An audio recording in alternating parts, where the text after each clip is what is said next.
Levi? Yes, Your Honor. Okay. So this is file 24-21875-FH, People versus Eric Brian Levi. We are here today for arraignment on a bench warrant.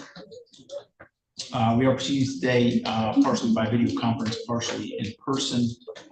Mr. Levi, have you received a copy of your warrant? No, I have not, Your Honor. Okay, can you stick your head out and tell the officers there that you need a copy of your warrant? Absolutely.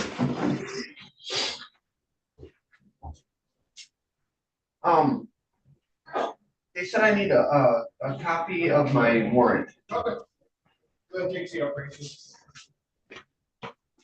All right, while they're getting that for you, Mr. Levi, I will let you know that the warrant alleges that you failed to appear for a sentencing on October 25th, 2024 at 8:15 a.m.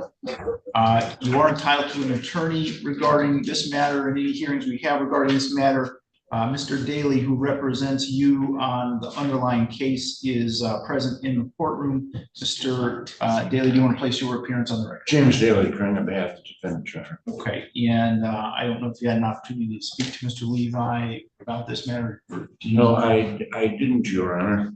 But it really doesn't change anything.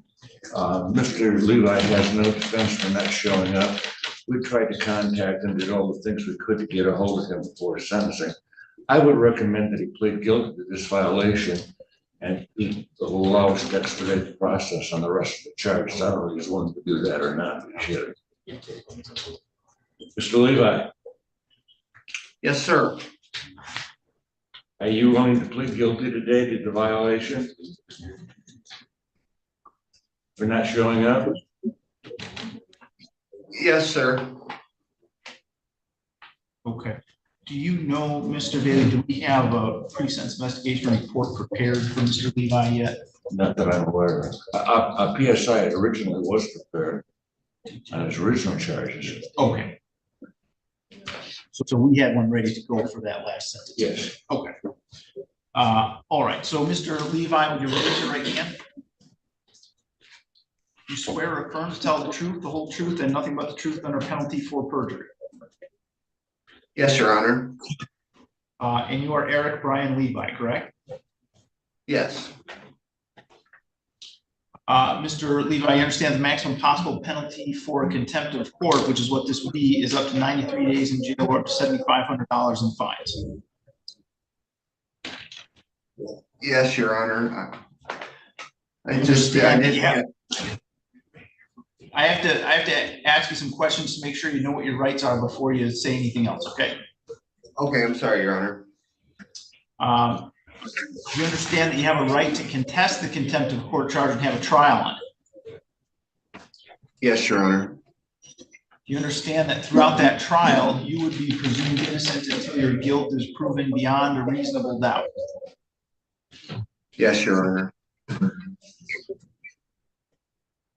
You would have the right to have all the witnesses against you appear at your trial. You or your lawyer could ask those witnesses questions, and you also have the right to have me order any witnesses you have for your defense to appear at the trial. Do you understand all of that? Yes, Your Honor, I understand that. You're not required to testify at your trial. No one can say anything about you not testifying that against you in any way. On the other hand, you also have the right to testify at the trial if you wanted to testify. Do you understand that? Yes, Your Honor. How do you plead to the charge that you violated your bond conditions by failing to appear at sentencing? Guilty, Your Honor. Do you understand that by pleading guilty, you're giving up your right to a trial and your right to have your lawyer's assistance at that trial, as I've just explained to you? Yes, Your Honor. Has anything been promised in order to get you to plead guilty? No, Your Honor. Have you been threatened in any way in order to get you to plead guilty? No, Your Honor.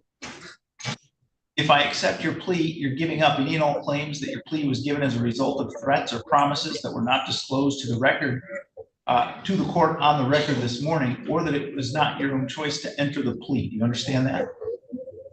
Yes, Your Honor. Is it your own choice to plead guilty? Yes, Your Honor. So you were, or you previously pled guilty in this case to a couple things, and we had set a sentencing date for October 25th at 8:15. Is that correct? Yes, Your Honor. We And did. you were not present in court for that sentencing hearing. Is that right? No, I was not, Your Honor. All right. I'll accept the plea. It's been given understandably, voluntarily, and accurately. Mr. Levi's had full knowledge of his rights to have competent counsel. We still need to do the sentencing on the underlying case. So what I'll do is set sentencing. Are you available Friday, Mr. Daly? If you've already got the PSI, we can. I'll get that taken care of Friday morning. I'm available Friday. I've got a jury trial starting in Judge Margaret's court at 9 o'clock, but I'm available, Judge.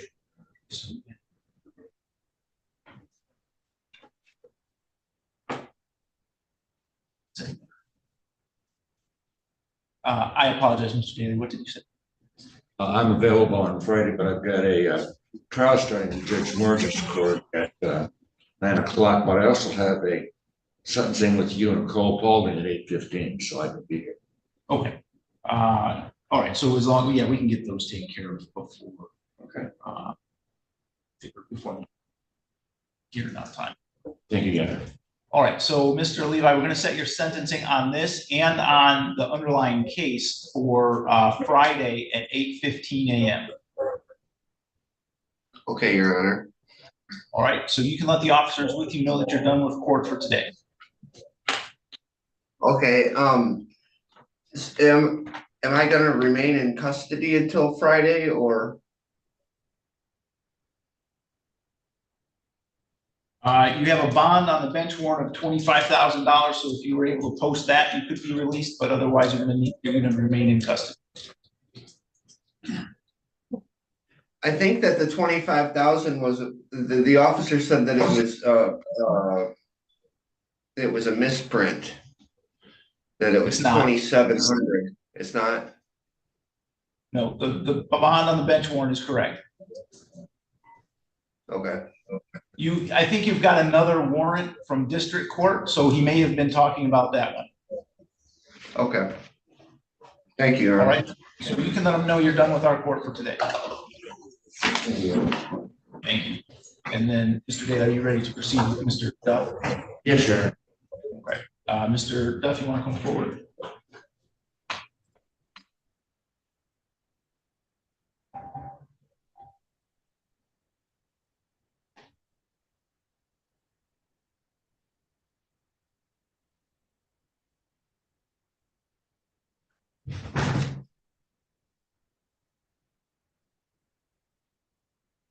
Okay, this is file 24-21822-FH People versus James Riley Duff. We are here today for a pretrial conference in this case, and we are proceeding today in person and also by video conference. First, can I have the attorneys place their appearance on the record, beginning with Ms. McClure, may I have the people filling in for prosecutor of record Isaac Sneed. James Daly on behalf of the defendant. All right, and Mr. Daly, where do we stand with Mr. Duff's case today? Your Honor, Mr. Duff has been in counseling with John Daly. He's supposed to complete 27 classes. He's already completed 17 of those classes. He plans on completing the rest of those classes, and he also depends upon pursuant to that resolving this matter. Okay, so does he need more time then to complete the Yes, remaining classes? And he's got 10 classes left to complete. And how long will that take? They're once a week. Once a week? Judge, I think in my notes that it reflects that he should be done by mid-December. I think what the date that I had down was December 11th.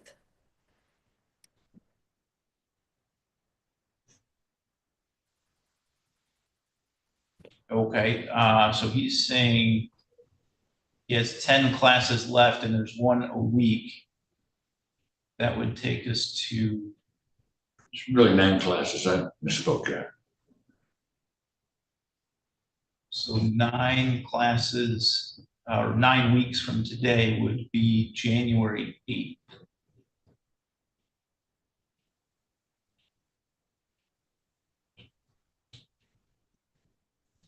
Although one of those weeks obviously includes Christmas and another of those weeks includes New Year. So I don't know if that's going to have any impact or not. But why don't we set it for January 8th and see where things stand at that point. Thank you, Aaron. And I'm sorry, Ms. McClure, is there anything else we need to address with the case today? No, no issue with that, Judge.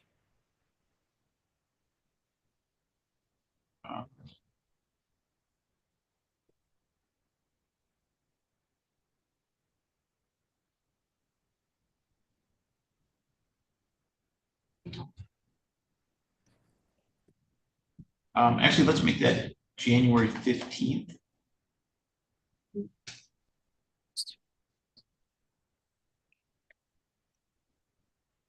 So January 15th at 8:15 a.m.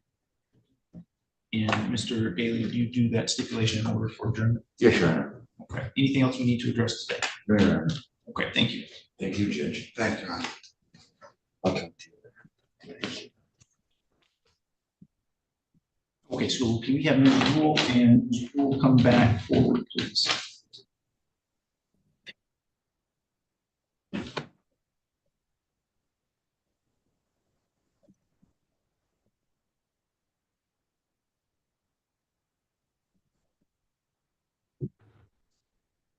Katarina Dumont for Karen Rule. Okay, and so Ms. Demont, how does Ms. Rule wish to proceed today? Your Honor, we'd like to take responsibility for the violation. The agreement to pay, since it's the first violation of PPO, that it would be a fine. Right, well, I don't know if that's an agreement you've made with Christine Rule or. Your Honor, I did contact your office and that's what I was advised of. I would say that's typically how I handle the matter, but I don't feel at this point I can make that an agreement before the plea is entered, so. Your Honor, then if we could get another date for a COPS agreement.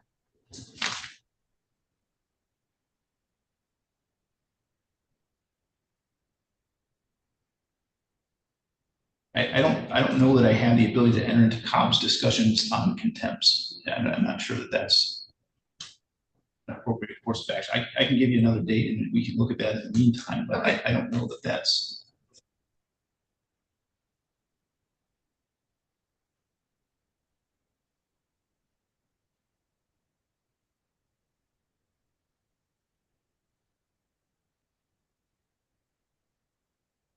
All right, so let's set this out then to November 27th at 8:15 a.m. In the meantime, I will look at that issue, whether it's appropriate for me to engage in Cobb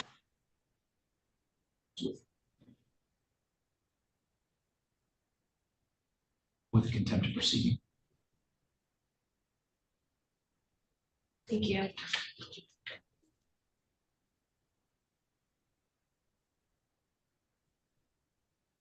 So November 27th at 8:15 a.m. will be the next date. Thank you.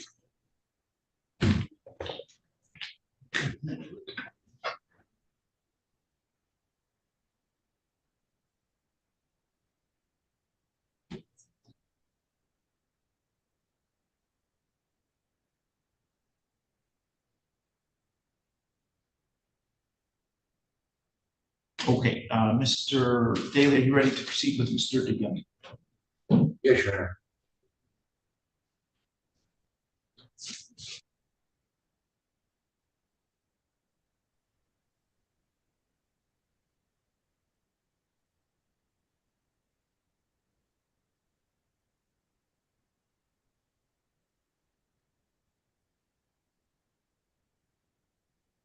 This is file 24-21968-FH, People versus Michael DeYoung. We are here today for a pretrial conference in this case, and we are proceeding today by video conference.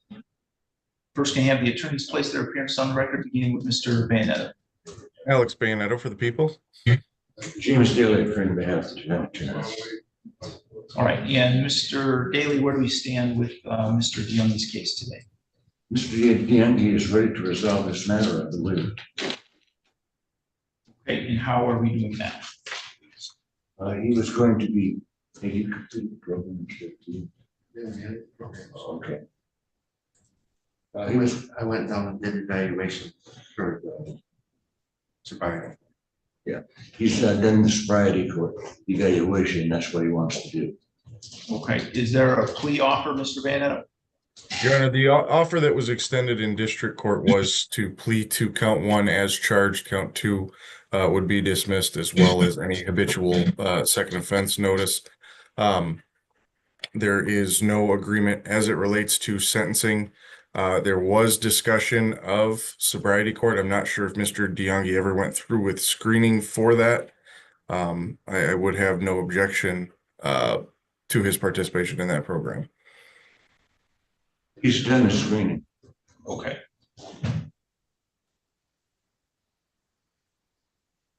All right, is that how he wants to proceed then, by pleading to count 1 with count 2 and the visual offender being dismissed? Yes, Your Honor. Okay, Mr. DeYoung, will you raise your right hand?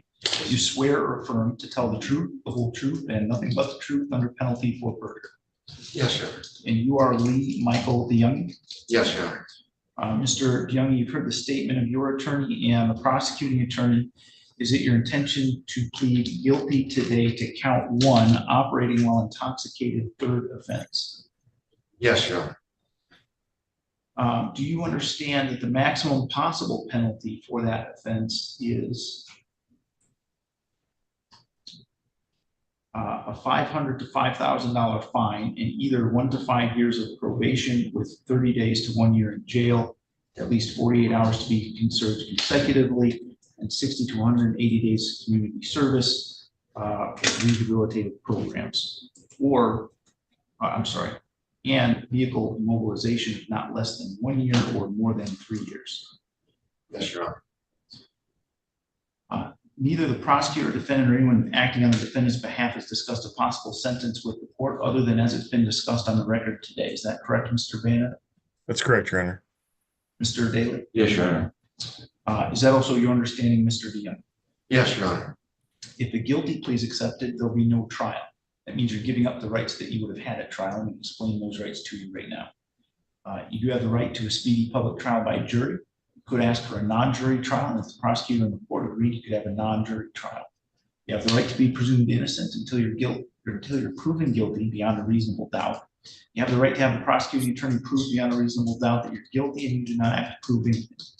You have the right to be present at your trial, to have the witnesses against you appear at your trial, and to ask those witnesses questions. You have the right to have the court order any witnesses you have for your defense to appear at your trial. You have the right to remain silent during your trial and not have that silence used against you. However, you also have the right to testify at your trial if you wanted to testify. You understand, sir, that if your plea is accepted, you may be giving up the right to appeal issues that would otherwise be appealable if you were convicted at a trial. Yes, Your Honor. You also understand that any appeal from the conviction and sentence pursuant to your plea would be by application for leave to appeal and not by right. Yes, sir. If you are not a citizen of the United States of America, conviction of a crime can result in deportation, exclusion from admission to the United States of America, or denial of naturalization. Do you have any questions about any of those rights? No, Your Honor. You understand that you're giving those rights up. Yes, Your Honor. How do you wish to plead then to the charge that on or about July 28, 2024 in Cambridge Township, Lenawee County, Michigan, that you did commit the offense of operating while intoxicated, the 3rd offense? Guilty, Your Honor. Has anybody made any threats or promises to you in order to get you to plead guilty to that charge? No, Your Honor. Do you understand that if I accept your plea, you're giving up any and all claims that your plea was given as a result of threats or promises that were not disclosed to the court on the record this morning, or that it was not your own choice to enter that plea? Yes, Your Honor. Is the prosecutor or defense counsel aware of any promises, threats, or inducements other than the plea bargain to induce Mr. DeYoung to plead guilty today? No, Your Honor. No, Your Honor. Mr. DeYoung, has your attorney promised you any particular sentence or estimated what your sentence would be? No, Your Honor. Is it your own choice to plead guilty today? Yes, Your Honor. Mr. Daly, do you want to establish a factual basis? I will, Your Honor.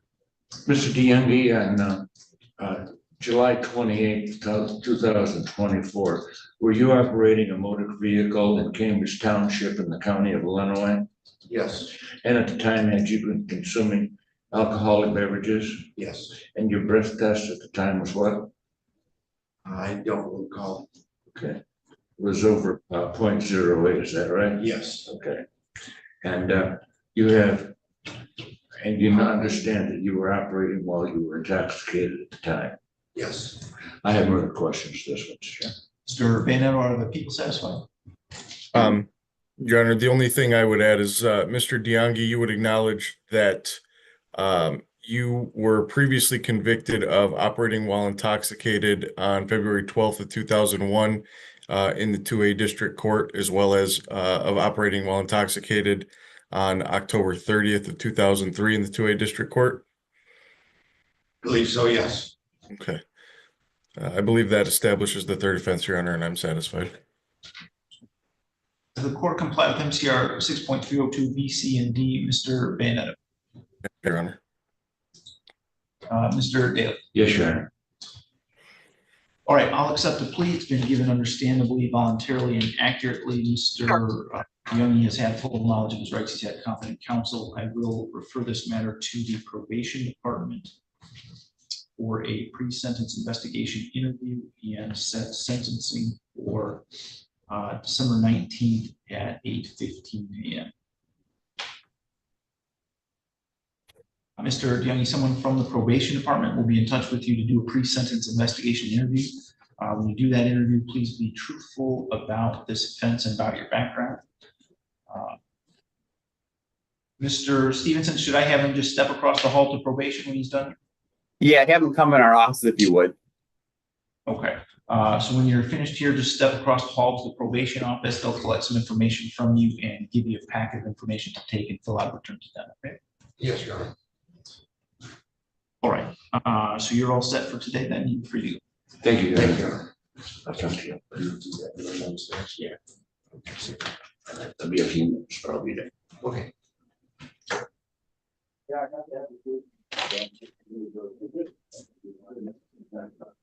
Okay, Mr. Amadeo, are you there? Yeah, Your Honor, I apologize. I'm in Shiawassee, but I went out to my car. I apologize for not being able to hear earlier. Okay, no problem. You're here for Carly Frank. That's correct, Judge, and I don't know if she's there or not. They just asked me to take over this file. Yeah. Is she in Zoom? She is present in person here in the courtroom, I believe, and but also her case we got a nollie pros earlier this week or late last week, and that case has been dismissed. Okay. So she has no active cases with you, Judge? Judge, if who can this is my case and I did not file an Ollie Pros. I'm sorry.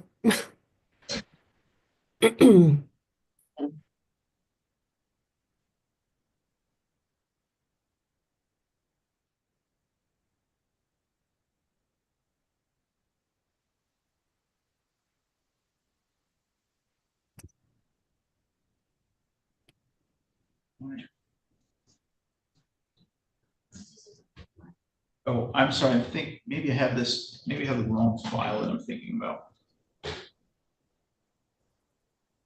I apologize for that confusion. I was thinking about a different file. Okay, no problem. I just want to make sure we didn't get ahead of ourselves. Okay, so let's back up then. Mr. Amadeo, Ms. Frank is here in the courtroom. Are you going to need to speak with her?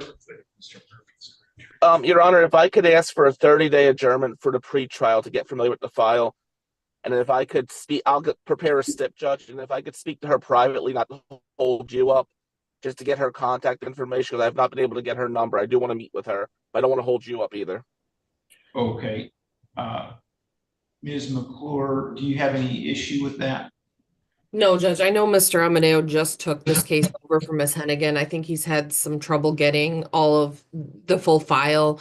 So I'm happy to get him whatever discovery he needs in this brief adjournment, and hopefully we can discuss the case in the meantime. I also, like I said, know he needs to get her contact information, so however the court can assist with that. Okay, so how about December 11th at 8:15? That's great. Thank you, Judge. That works. And I'll get a if that works, Your Honor. Okay. So Ms. Frank, if you'll step outside to the hallway, there is an iPad out there. I will put you in a breakout room with Mr. Amadeo so that you can speak to him privately. Thank you, Your Honor. Thank you, Judge.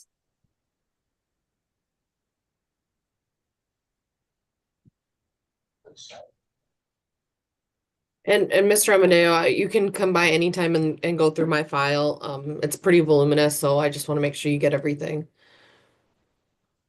I appreciate it. I'll connect with you and I'll work around your schedule and I'll get out there and grab everything and make copies, whatever I need if that's cool. Yep. Thanks.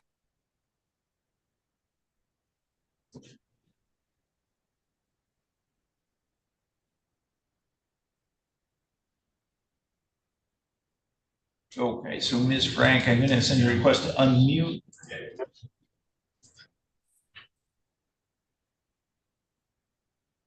If you tap the screen, you should see a microphone with a red slash through it, and if you tap that, you'll unmute the device.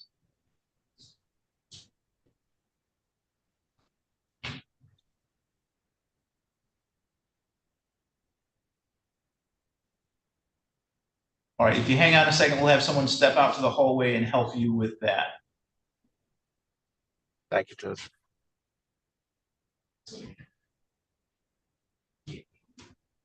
Can you help her with the iPad? She can't get it unmuted.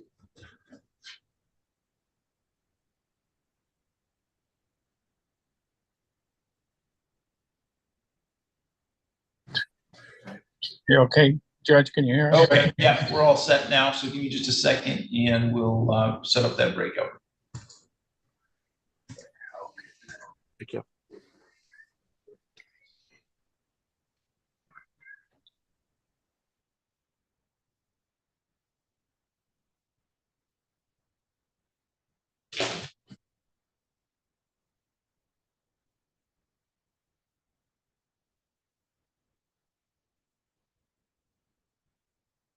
Go for the time.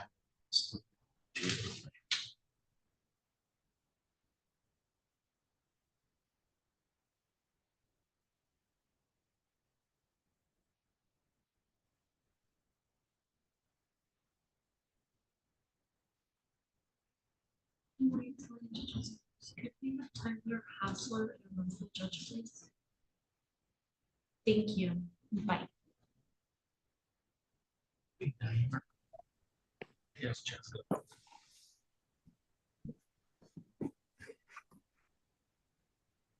Okay, Mr. Burkett, are you there?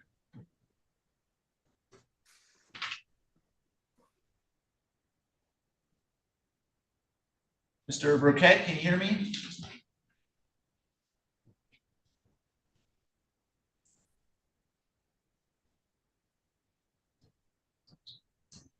Okay, Mr. Dill, we do have your attorney logged in. As soon as he's back in front of his device, we can call your case. I apologize, Aaron. I was having a problem with my computer. I finally got it to work. All right, there he is. So Mr. Burkett, are you ready to proceed or do you need to speak to Mr. Dill? I am ready to proceed, Your Honor, and thank you for your patience. Okay. So this is file 24-21967-FH, People versus Deontay Laquan Hill. We're here today for a pretrial conference in this case, and we are proceeding today by video conference. First, let me ask the attorneys to place their appearances on the record, beginning with Ms. McClure. PV McClure on behalf of the people, filling in for prosecutor of record Isaac Sneed. Your Honor, I'm sorry. Good morning to you and your staff. Raymond Burkett appearing on behalf of Mr. Dill. Okay, and Mr. Burkett, where do we stand with Mr. Dill's case today? Well, Your Honor, what I'm going to ask this honorable court to do is to just keep this case on track. I have already ordered the preliminary exam transcript. At this juncture, I anticipate filing a motion to quash. Okay, so you ordered that transcript but don't have it yet, is that correct? Yeah, I ordered a couple, many weeks ago. Okay.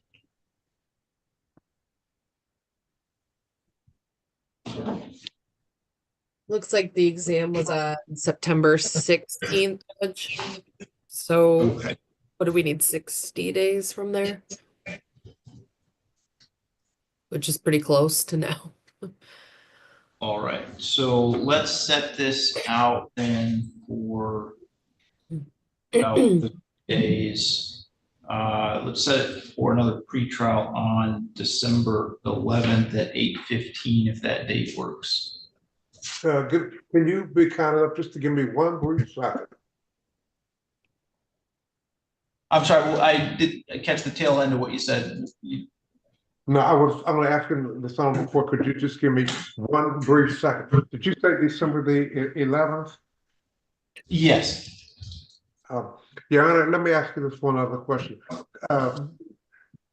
Because I'm recovering from a real bad accident, can that too be done by Zoom? Yes, that can be by Zoom. Okay, and what time, Your Honor? That would be 8:15 a.m. I appreciate your patience and kindness. Thank you very much. Okay.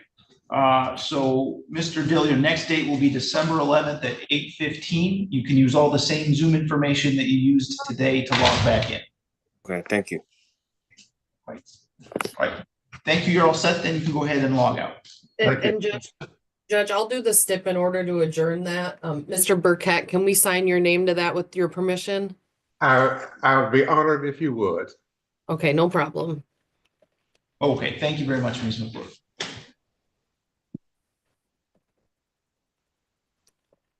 Okay, Mr. Glazier, we have Mr. Nimer here in the courtroom. Oh, okay, yes, I was wondering if he was there. Do you need to speak to him or are you ready to proceed? I think I'm ready to proceed, Your Honor. Okay, Mr. Nimer, you want to come forward to the podium, please?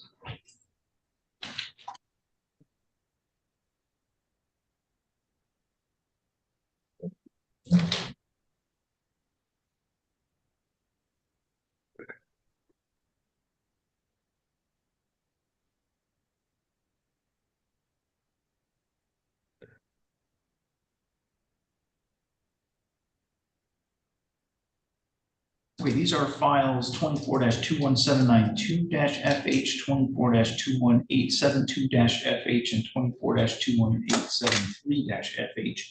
People versus Bailey Assad Nimer. We're here today for pretrial conferences in each of those cases. We are proceeding today by video conference. First, can I have the attorneys place their appearances on the record?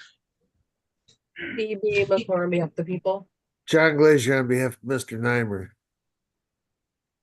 All right, and Mr. Glazier, where do we stand with Mr. Nimer's cases today? Your Honor, I would ask to adjourn this either a week or 2 weeks at the longest. And I need to speak with Mr. Nimer in my office. And hopefully we'll get this resolved at probably by a plea at the next hearing. All right, Ms. McClure, anything to address from the people's standpoint? Just to make a record that it looks like there was an offer that's been outstanding since June. And I know the court indicated last time that they would not grant any other adjournments on the oldest case. So we have no objection to an adjournment if there's a possibility of a resolution. I just wanted to make a record of that. Okay. So if it's a couple weeks, I can live with that, but yeah, these cases are all getting old at this point. And so if there's no resolution at the next pre-trial, I am going to set the oldest case for trial at that time. So We can do November 27th at 8:15 a.m.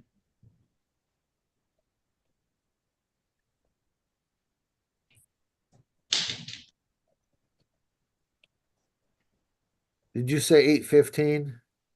Correct. Mr. Nimer, come in and see me before that date, and on that date, we'll do it by Zoom from my office. Got it. On the 27th, you don't need to be, we'll do it by Zoom from our office. But I just want to make sure we got everything squared out, so come in and see me before that date as well. Set an appointment. Got it. Okay, that's all, Your Honor. Okay, so thank you, Mr. Nyman. You are all set for today. Mr. Glazer, would you do the stip in order for adjournment on that case, for those Yes, I cases? will, Your Honor.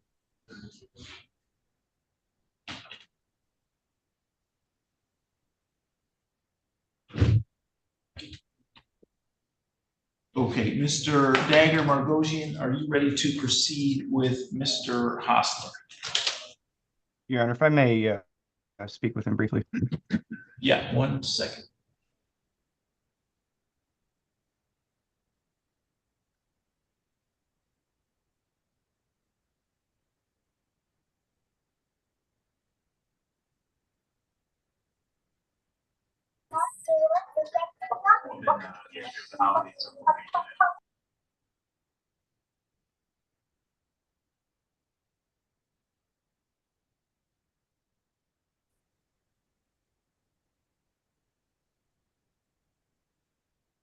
Okay, and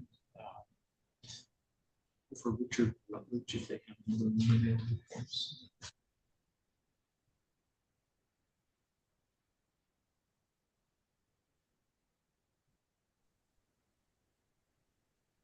Good morning, Mr. Sherwood. We're just waiting for your attorney, Mr. Mawad, to get logged in. He's probably doing cases in. Judge, Oh. I'm here.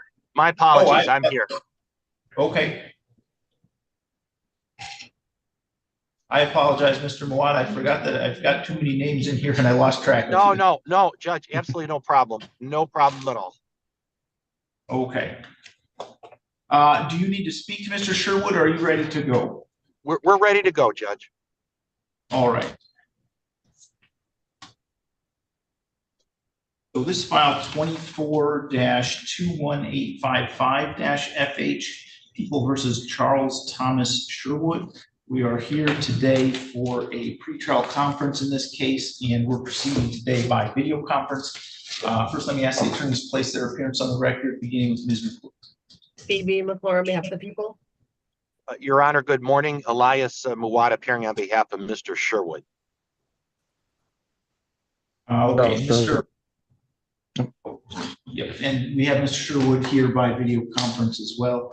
Mr. Mawad, where do we stand with Mr. Sherwood's case today? Judge, Ms. McClure and I talked yesterday. She did make an offer. I submitted that offer to Mr. Sherwood. I'd like to request one more adjournment, and I want to talk to him a little bit more about that. So it's a, if I'm okay, Phoebe, to tell him it's a child abuse 3rd degree, and I want to talk to Mr. Sherwood a little bit more about that, and Ms. McClure a little bit more about that. So just one more adjournment, Judge. And Judge, it is a new offer that I made based on new information from Mr. Mawad. It's a lesser offer than what I had made previously. So if they need time to consider that, I'm all for that. Yeah, that is correct. What Ms. McClure said, that's 100% correct.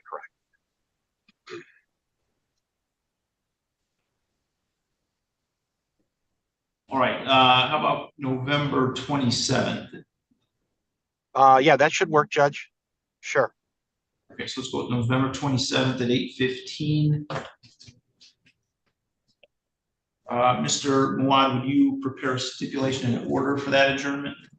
Yes, and Ms. McClure, can I sign your name to it, please? Yes, you can. Okay, I'll be in touch. Thank you, everybody. Thank you.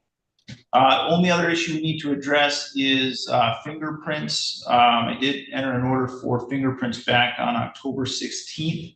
And still don't see fingerprint information in the file, so we need to make sure that gets done. Mr. Sherwood, I think we discussed that way back then. Did you get your fingerprints taken and go to Yes, I went to Michigan State Police Post Monroe, which is I called the one in Adrian, which you told me I had to go to the police department that arrested me, which was Monroe State Police Post. I went there and had my fingerprints on October 7th. Did you get a piece of paper? Did you get a piece of paper back from them or to file with the court or anything, or no? I gave them the copy of the order for the fingerprints. Okay. And he handed it back to me with no signatures or anything on it. I was under the assumption that it was in their system and that they would deal with it from there. Okay. Okay. We'll see if we can try to track it down from our side. All right. I appreciate the court. Thank you very much. Okay, you're all set then, Mr. Sherwood. You can go ahead and log out. Thank you. Thank you. Okay, Mr. Dagger Margosian, are you ready to proceed with Mr. Hostler? Yes, Your Honor. This is file 24-22024-FC, People versus Tyler Anthony Wayne Hostler. We're here today for a pretrial conference. In this case, we are proceeding today by video conference. First, can I have the attorneys place their appearances on the record, beginning with Mr. McCready. Good morning, Your Honor. Dave McCready for the people. Your Honor, Michael Dagger Margosian for Mr. Hostler. All right, and I do have a signed plea agreement and amended information in the file. Are we ready to have a plea entered at this time? Yes, Your Honor.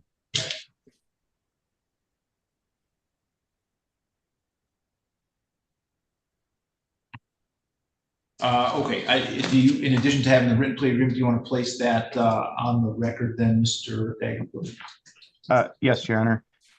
Your Honor, the plea agreement is that Mr. Hostler will be pleading guilty to assault with intent to commit great bodily harm, and in exchange for that, the original information will be dismissed.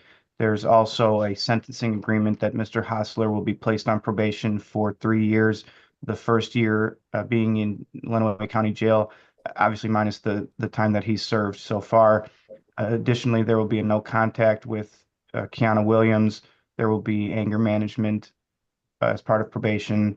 There will be substance abuse counseling as part of probation, and Mr. Hostler will be placed on HIDA if eligible, which he is by the offense that he's pleading to, as well as his age. All right, Mr. McCready, is that a complete and accurate statement of the agreement? Yes, it is. Mr. Hostler, will you raise your right hand, please? You swear or affirm to tell the truth, the whole truth, and nothing but the truth under penalty for perjury? I do. And you are Tyler Anthony Wayne Hostler? Yes, Your Honor. Mr. Hostler, you've heard the statement of your attorney and the prosecuting attorney. Is it your intention to plead guilty today to count 4 on the amended information, assault with intent to do great bodily harm, less than murder, or by strangulation? Yes, Your Honor. Are you satisfied with Mr. Dagger Margosian and the advice that he's given? Yes, Your Honor. Do you understand that the maximum possible penalty for that offense is up to 10 years in prison or $5,000 fine? Yes, Your Honor.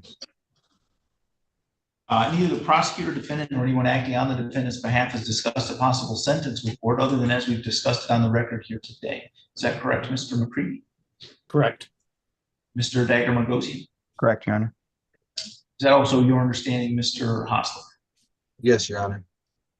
If a guilty plea is accepted, there'll be no trial. That means you're giving up the rights that you would have had at trial. I'm going to explain those rights to you now to make sure that you understand them. You have the right to a speedy public trial by jury. You could ask for a non-jury trial, and if the prosecutor and the court agree, you could have a non-jury trial. You have the right to be presumed innocent until proven guilty beyond a reasonable doubt. You have the right to have the prosecuting attorney prove beyond a reasonable doubt that you are guilty, and you do not have to prove anything. You have the right to be present at your trial, to have the witnesses against you appear at your trial, and to ask those witnesses questions. You have the right to have the court order any witnesses you have for your defense to appear at your trial. You have the right to remain silent during your trial and not have that silence used against you. However, you also have the right to testify at your trial if you wanted to testify.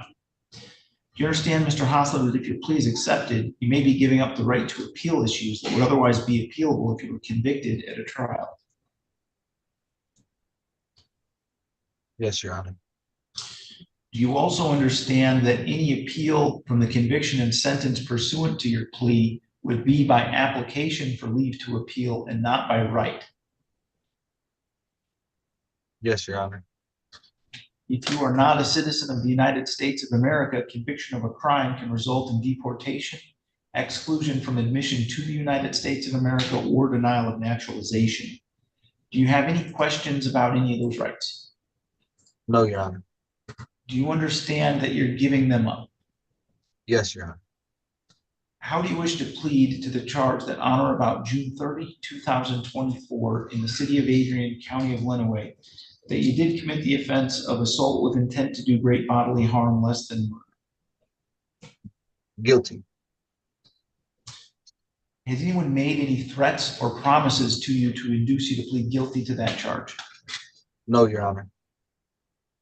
Do you understand that if I accept your plea, you're giving up any and all claims that the plea was given as a result of threats or promises that were disclosed to the court on the record today, or that it was not your own choice to enter the plea? Yes, Your Honor.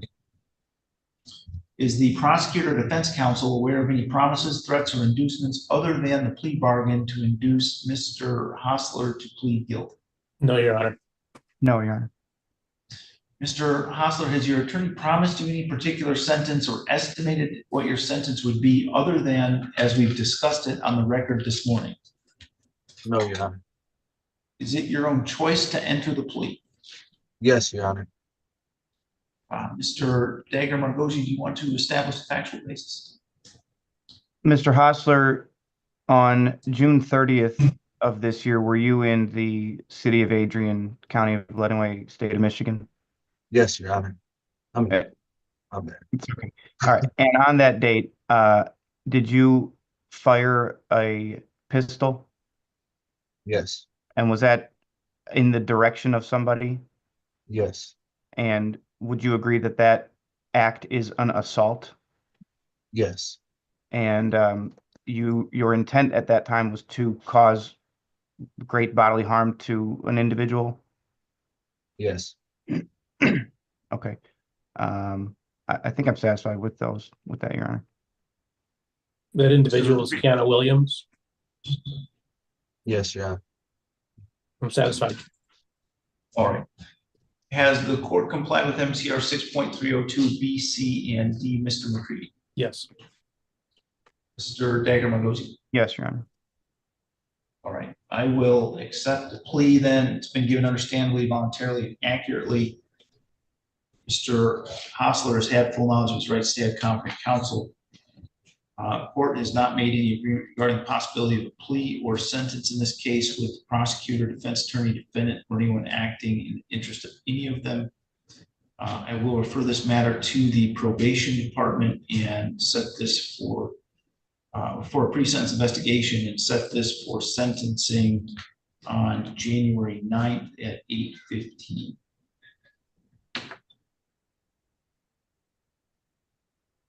Mr. Hostler, someone from the probation department will be in touch with you to do a pre-sentence investigation interview. When you do that interview, please be truthful about the offense and about your background. Okay, Your Honor. All right, anything else we need to address today, Mr. McCready or Mr. Dagger Margosi? No. No, Your Honor. Thank you. Okay, Mr. Hostler, you can let the officer with you know that you're done with court for today. Okay, thank you, Your Honor.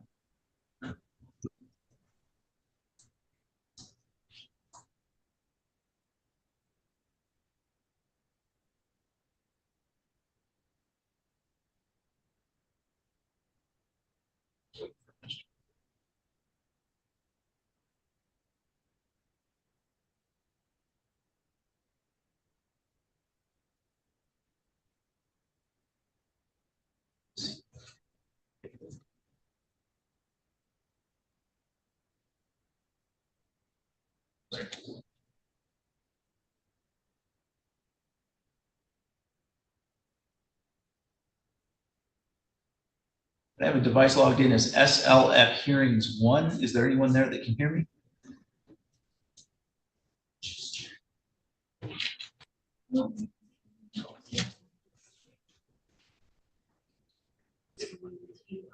Versus Joseph Colwell from the prison.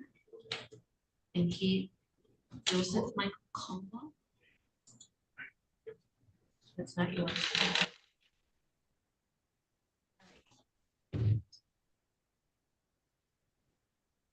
Thank you. Bye.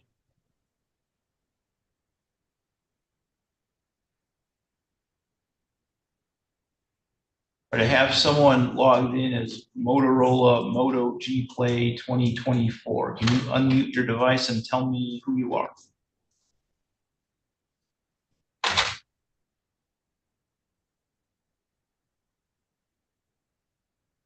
Yes, my name is Steve Johnson. Okay, 1 second, sir.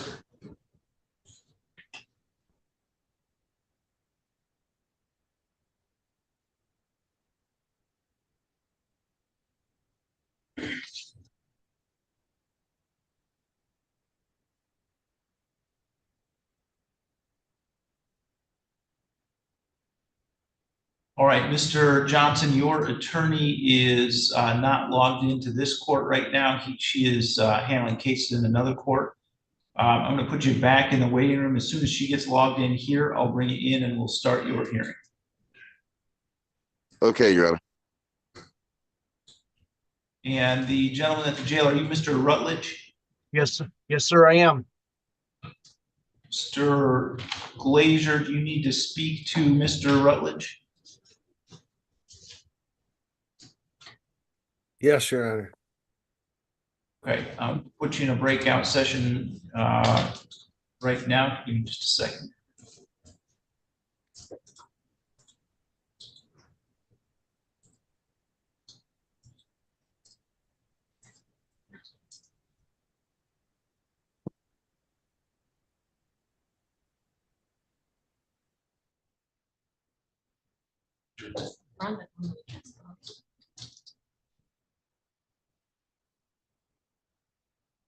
A device logged in as SLF Hearings 1. Is there anyone there that can hear me?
Okay, this is file 24-22028-FH People versus Richard Roy Rutledge Jr. We are here today for a pretrial conference. I'm sorry, we're here today for an arraignment in this case. And we are proceeding today by video conference. First, can I have the attorneys place their appearances on the record? B.B. McClure, behalf of the people. John Glazier on behalf of the defendant, Your Honor. And Mr. Glazer, does Mr. Rutledge wish to have the information read today? Now, we'd waive the reading of the information, Your Honor. And before we proceed any further, could I speak with Miss McClure for a minute? I tried calling her and she must have been busy.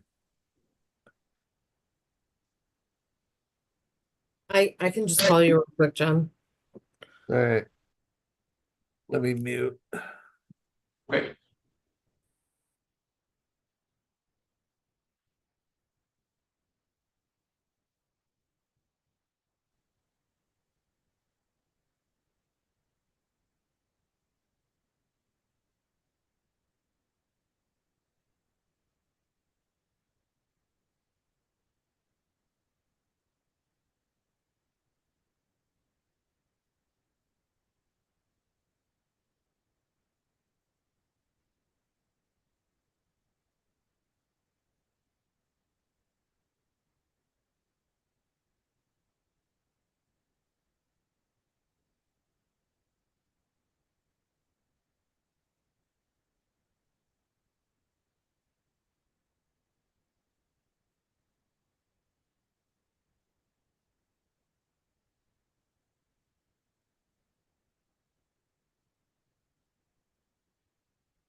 Judge, I think we're gonna proceed with a plea on this case. It looks like you may need an amended information, and I'm doing a very quick plea form as well.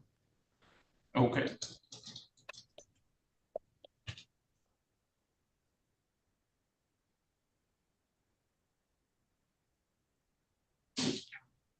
They have a second.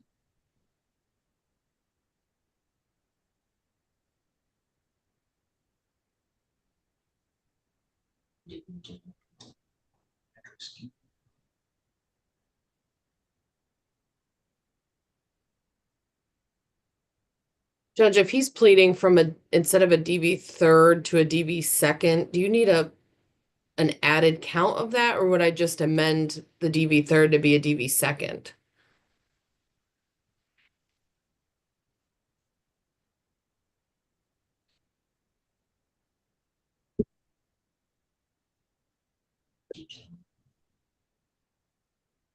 I think you can just change that as opposed to adding a new count. Okay. Okay, let's see.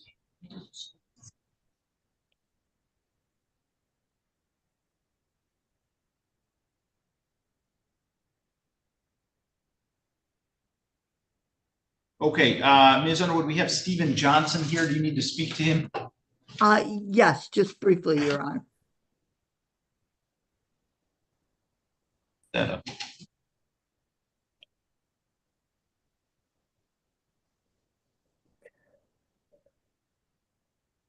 Okay, Mr. Johnson, I'm going to put you in a breakout session with Ms. Underwood. Okay.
Okay, this is file 24-21757-FH.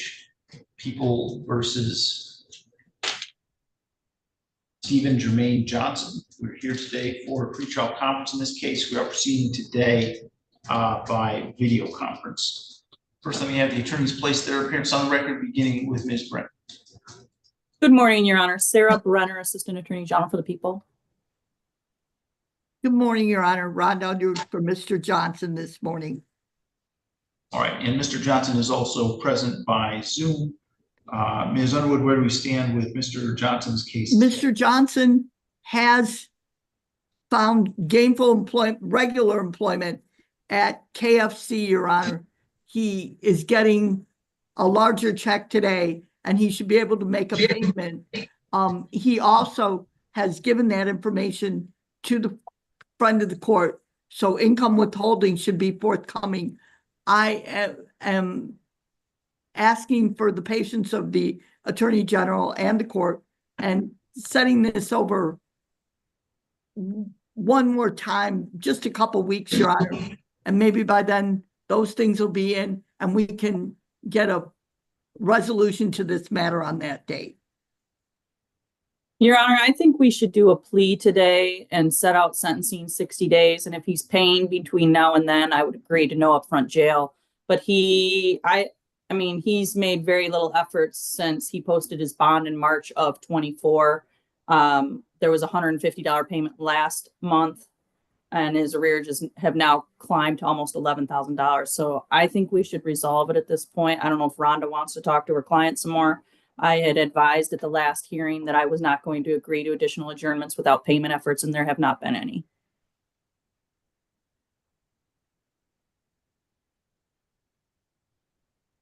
Okay, so Ms. Underwood, do you want to talk to Mr. Johnson further? Or?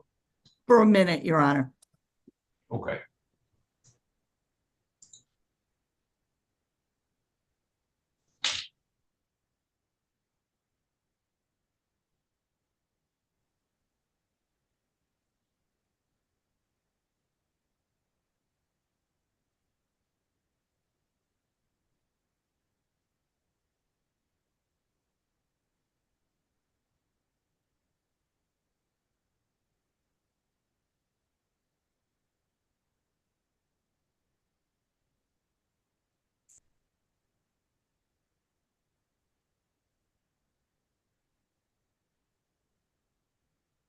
I just forwarded everything for Mr. Rutledge's plea.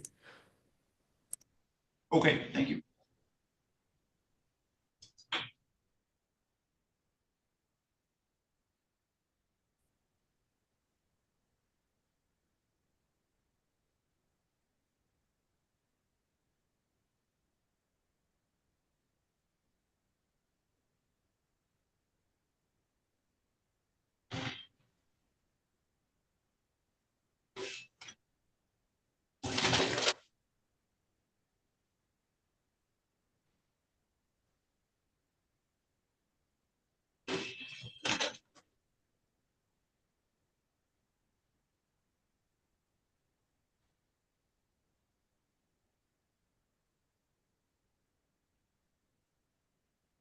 Okay, we can go back to Mr. Rutledge's case.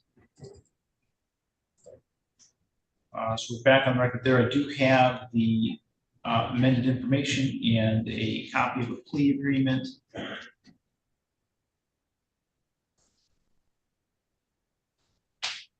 All right, so Mr. Glazer, do you want to state your understanding of the plea agreement? You are muted, Mr. Glazer.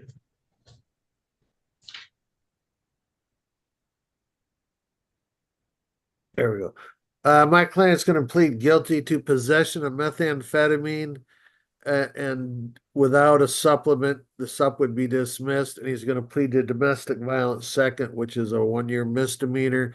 There is a Killebrew agreement that there would be no prison, that the maximum he would face would be up to a year in jail.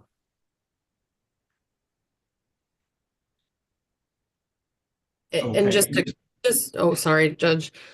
Just to clarify a couple things, just to make sure it's not illusory, I did not add the drug supplement on his information and when he was charged. So it wouldn't be to dismiss that supplement, but it would be to not add that supplement upon entry of the plea. But he did have a prior possession of meth that could have made this a double penalty possession of meth. And then as Mr. Glazier indicated, that domestic violence would be a second offense rather than a third offense. Count 3, 4, and the habitual will be dismissed. And I did indicate on the plea form that while he's currently on parole, the parole officer did indicate, separate from this agreement, that they would not be sending him back to Michigan Department of Corrections for this violation. But it is worth noting that because he's on parole, the court has the discretion to impose a consecutive sentence if necessary, but we are agreeing at this time for no upfront Michigan Department of Corrections on this file. And is that all accurate, Mr. Glazier? Yes, it is, Your Honor. Okay, Mr. Rutledge, would you raise your right hand, please? Do you swear or affirm to tell the truth, the whole truth, and nothing but the truth under penalty for perjury? Yes, sir. And you are Richard Roy Rutledge Jr. Yes, I am. Mr. Rutledge, you've heard the statement of your attorney and the prosecuting attorney. Is it your intention to plead guilty today to count 1, possession of methamphetamine or ecstasy? Yes. Do you understand that the maximum possible penalty for that offense is up to 10 years in prison and or a $15,000 fine? Yes. Is it also your intention to plead guilty today to domestic violence second offense? Yes. Do you understand that the maximum possible penalty for that offense is up to 1 year in jail and or a $1,000 fine? Yes. Are you satisfied with Mr. Glazier and the advice he's given you? Yes, I am. Neither the prosecutor, defendant, or anyone acting on the defendant's behalf has discussed a possible sentence with the court other than as it's been discussed on the record today. Is that correct, Ms. McClure? That's correct. Mr. Glazier? That's correct, Your Honor. Is that also your understanding, Mr. Rutledge? As far as the sentence? Yeah, so the question is, do you agree that no one has discussed a possible sentence with me other than as we've discussed it on the record today? Oh, yes, yes. Okay. If a guilty plea is accepted, there'll be no trial. That means you're giving up the rights that you would have had at trial. I'm going to explain those to you right now. You have the right to a speedy public trial by jury. You can't ask for a non-jury trial. And if the prosecutor and the court agree, you could have a non-jury trial. You have the right to be presumed innocent until proven guilty beyond a reasonable doubt. You have the right to have the prosecuting attorney prove beyond a reasonable doubt that you are guilty, and you do not have to prove anything. You have the right to be present at your trial, to have the witnesses against you appear at your trial, and to ask those witnesses questions. You have the right to have the court order any witnesses that you have for your defense to appear at your trial. You have the right to remain silent during your trial and not have that silence used against you. However, you also have the right to testify at your trial if you wanted to testify. Do you understand that if your plea is accepted, you may be giving up the right to appeal issues that would otherwise be appealable if you were convicted at a trial? Yes. Do you also understand that any appeal from the conviction and sentence pursuant to your plea would be by application for leave to appeal and not by right? Yes. If you are not a citizen of the United States of America, conviction of a crime may result in deportation, exclusion from admission to the United States of America, or denial of naturalization. Do you have any questions about any of those rights? No, sir. Do you understand you're giving those rights up? Yes, I do. How do you wish to plead to the charge that on or about October 10, 2024 in the city of Adrian, county of Lenawee, that you did commit the offense of possession of methamphetamine? Guilty. And how do you wish to plead to the charge that on or about October 10, 2024 in the city of Adrian, county of Lenawee, you did commit the offense of domestic violence second offense? Guilty. Has anybody made any threats or promises to you to get you to plead guilty to those charges? No, sir. Do you understand that if I accept your plea, you're giving up any and all claims that the pleas were given as a result of threats or promises not disclosed to the court on the record this morning, or that it was not your own choice to enter the plea. I understand, Your Honor. Is the prosecutor or defense counsel aware of any promises, threats, or inducements other than plea bargaining to induce Mr. Rutledge to plead guilty today? No, Your Honor. None, Your Honor. Mr. Rutledge, other than as we've discussed it on the record today, has your attorney promised you any particular sentence or estimated what it would be? No, Your Honor. Is it your own choice to plead guilty today? Yes. Sir Glazer, do you want to cover the factual basis? I do. Just a couple preliminary. Mr. Johnson, there's been talk about the parole not sending you back to prison, and you've heard that mentioned here today. Is that correct? Yes. You understand that is not part of this plea agreement. The officer can still send you back. That's up to her. Yeah, I understand that. Okay, that's not a part of this plea bargain. I wanted you to understand that. Yeah. That's just based on what the parole officer has told you up to this point. Is that correct? Right, right. And you understand that could change and she might ship you Yes. if she I decides. understand this. I understand it's up to the PV specialist. I do understand that. All right. In regards to this particular offense, is it true you were here in Lenawee County on or about October 2nd of 2024? What's It's that? going to be October 10th. So is it true that you were here in Lenawee County on or about October 10th of 2024? Yes. And on that date, did you assault a Yvonne Fielder? Fiedler. Fiedler? Yeah. Yep. Sorry. Yes. Yes. What'd you do? Hit her, punch her? What did you do? Oh, I had butted her. Head butted her? Okay. And she is a person you had a dating relationship with? Yes. All right. And this, you have a prior domestic violence, is that correct? Yes. At least one on, let me see if I can get the date here. 2007. 2007, you had a prior? Yes. Actually, you have a couple priors, is that right? No, there should only be one. Just one? The other ones were disorderlies. Okay. Is it also true in that when they arrested you, they found some methamphetamine? Yes, they did. It was very little, but yes, they did. Okay, and that was in your possession? Yeah, it was in my pants pocket. Okay. I don't have any other questions. I'm satisfied with the factual basis. Okay, has the court complied with MCR 6.302 B, C, and D? Yes, It sir. has. All right, I'll accept the plea then. It's been given understandably, voluntarily, and accurately. Mr. Rutledge has had full knowledge of his rights. He's had competent counsel. Court's not made any agreement regarding the possibility of a plea or sentence in this case with the prosecutor, defense attorney, defendant, or anyone acting in the interest of any of them. And will refer this matter to the probation department for a pre-sentence investigation and set sentencing for January 9th at 8:15 a.m. Mr. Rutledge, someone from the probation department will be in touch with you to do a pre-sentence investigation interview. When you do that interview, please be truthful about these offenses and about your background. Right. Okay.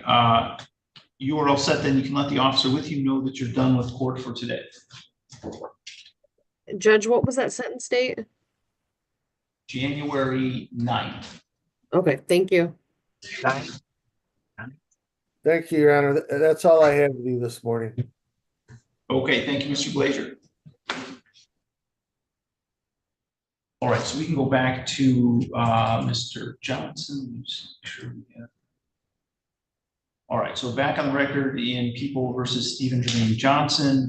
Ms. Underwood, you've had an additional opportunity to speak to Mr. Johnson. Do you know how he wants to proceed today? Yes, Your Honor. Mr. Johnson is going to enter a plea this morning. If the Attorney General would put that on the record. So, Your Honor, he would be pleading guilty to count 1. We would ask that you set out sentencing 60 days. If he pays his child support as ordered between now and the time of sentencing, we would have a sentencing agreement to no upfront jail. All right, Ms. Underwood, was that a complete and accurate statement of the agreement? That is an accurate statement, Your Honor. Mr. Johnson, will you raise your right hand, please? Do you swear or affirm to tell the truth, the whole truth, and nothing but the truth under penalty for perjury? Yes. And you are Stephen Jermaine Johnson, is that correct? Yes. Mr. Johnson, you've heard the statement of your attorney and the prosecuting attorney. Is it your intention to plead guilty today to count 1, failing to pay child support? Yes. And I'm not sure, it kind of looks like you might still have your hand up. You can put it down if you want to. Do you understand that the maximum possible penalty for that offense is up to 4 years in prison and or a $2,000 fine? Yes. Are you satisfied with Ms. Underwood and the advice she's given? Yes. Neither the prosecutor, defendant, or anyone acting on the defendant's behalf has discussed a possible sentence with the court other than as we've discussed it on the record today. Is that correct, Ms. Brenner? That's correct, Your Honor. Ms. Underwood? That's correct, Your Honor. Is that also your understanding, Mr. Johnson? Yes. If a plea is accepted, there'll be no trial. That means you're giving up the rights that you would have had at trial. I'm going to explain those rights to you now to make sure that you understand. You do have the right to a speedy public trial by jury. You can't ask for a non-jury trial. If the prosecutor and the court agree, you could have a non-jury trial. You have the right to be presumed innocent until proven guilty beyond a reasonable doubt. You have the right to have the prosecuting attorney prove beyond a reasonable doubt that you're guilty, and you do not have to prove anything. You have the right to be present at your trial, to have the witnesses against you appear at your trial, and to ask those witnesses questions. You also have the right to have the court order any witnesses that you have for your defense to appear at your trial. You have the right to remain silent during your trial, not have that silence used against you. However, you also have the right to testify at your trial if you wanted to testify. You understand, Mr. Johnson, that if your plea is accepted, you may be giving up the right to appeal issues that would otherwise be appealable if you were convicted at a trial. Yes. You also understand that any appeal from the conviction and sentence pursuant to your plea would be by application for leave to appeal and not by right. Yes. If you are not a citizen of the United States of America, conviction of a crime could result in deportation, exclusion from admission to the United States of America, or denial of naturalization. Do you have any questions about any of those rights? No. Do you understand that you're giving them up? Yes. How do you wish to plead to the charge that on or about July 1, 2022 through July 31, 2023 in the city of Adrian, County of Lenawee, that you did commit the offense of failing to pay child support? Guilty. Has anyone made any threats or promises to you to induce you to plead guilty to that charge? No. Do you understand that if I accept your plea, you'll be giving up any and all claims that your plea was given as a result of threats or promises that were not disclosed to the court on the record this morning, or that it was not your own choice to enter the plea? Yes. Is the prosecutor or defense counsel aware of any promises, threats, or inducements other than the plea bargain to induce Mr. Johnson to plead guilty? No, Your Honor. No, Your Honor. Mr. Johnson, other than as we discussed on the record today, has your attorney promised you any particular sentence or estimated what it would be? No. Is it your own choice to plead guilty today? Yes. Ms. Underwood, do you want to cover the factual basis? Thank you, Your Honor. Mr. Johnson, in the County of Lenawee, in the city of Adrian, County of Lenawee, state of Michigan, you had a child support obligation in the Lenawee County Circuit Court, file number 20190-46971 DP. Correct? Yes. And that was to a complainant, Kaylee Huber. Yes. And you failed to pay that. And between the dates of July 1st, 2022 and July 31st, 2023, you failed to pay that child support obligation as ordered, correct? Yes. And you knew that you had that child support obligation. Yes. I believe the facts are sufficient, Your Honor. People are satisfied as well, Your Honor. Okay. Has the court complied with MCR 6.302 B, C, and D? Ms. Brenner? Yes, Your Honor. Ms. Underwood? It has, Your Honor.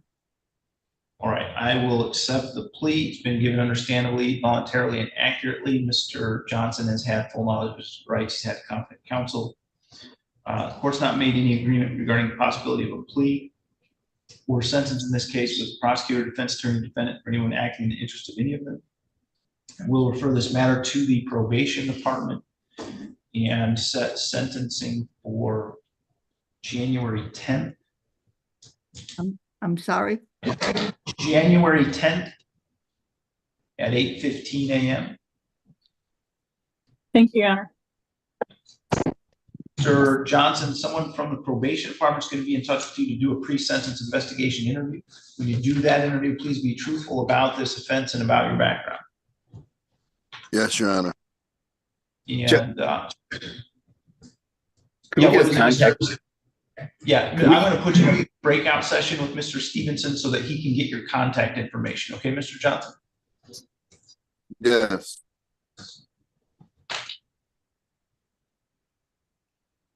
Okay.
Okay, so Mr. Johnson, the only other thing is that the court entered an order for fingerprints back on October 16th, and we still don't have that fingerprint information.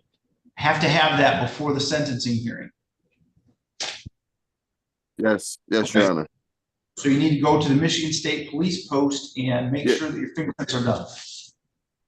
Yes, I talked to, yes, I've been directed, yes. Okay. But all right, so January 10th at 8:15 is your next date. Okay, thank you, Your Honor. You can log out, thank you. Okay, Ms. Underwood, Mr. Hall is here in person. Do you want to take care of him next? Well, do we have Mr. Colwell on the Zoom, Your Honor? No, I have a device that I think is probably his facility, but the screen is blank and I have not been able to get anyone to respond. Okay. yes, I can go talk to Mr. Hall.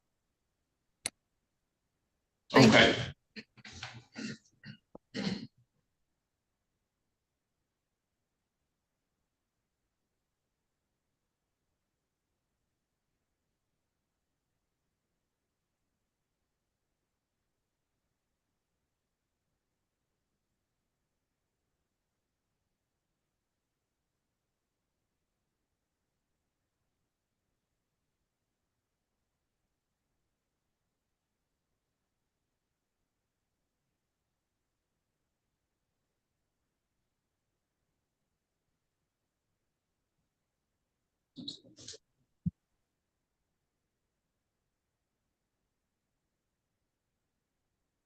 We can do the Derek Key.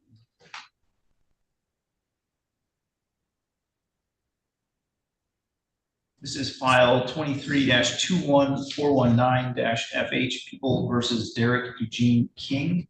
We are here today for a hearing on a summons for probation violation. The record should reflect that this matter was set for a probation violation hearing this morning at 8:15 a.m. Mr. King was ordered to appear here at that time. It is now 9:45 a.m. Mr. King has not appeared here today, either in person or by video conference. So we're going to find he's failed to appear and issue a bench warrant for his arrest. I will set bond on that bench warrant in the amount of $50,000. Thank you, Judge. Thank you, Ms. Holly.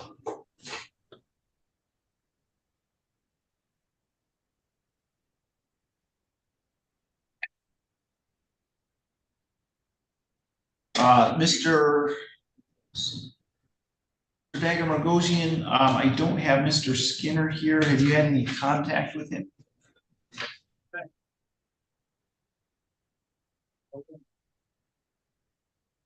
Your Honor, I haven't. There was some indication in district court if he was going to be, and Mr. Coast just logged on, maybe he has more information, but there's some indication that he would be going to a veterans facility in Battle Creek. I haven't had contact with him, so that's all I can provide to the court. Okay, Mr. Coast, do you have any information about Mr. Skinner? Judge, he was ordered to do 3 times a week drug screening as part of his bond conditions.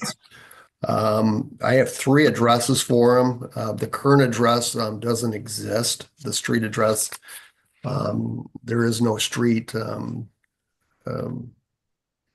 in Adrian that he's listed. Also, I have a street address of 366 Crystal Springs. I did go to that residence. The homeowner there advised that he does not live there. I also have a street address on 540 James, went there. He does not live there. I've not been able to reach him, and he's not been drug testing. At this time, I don't know his whereabouts.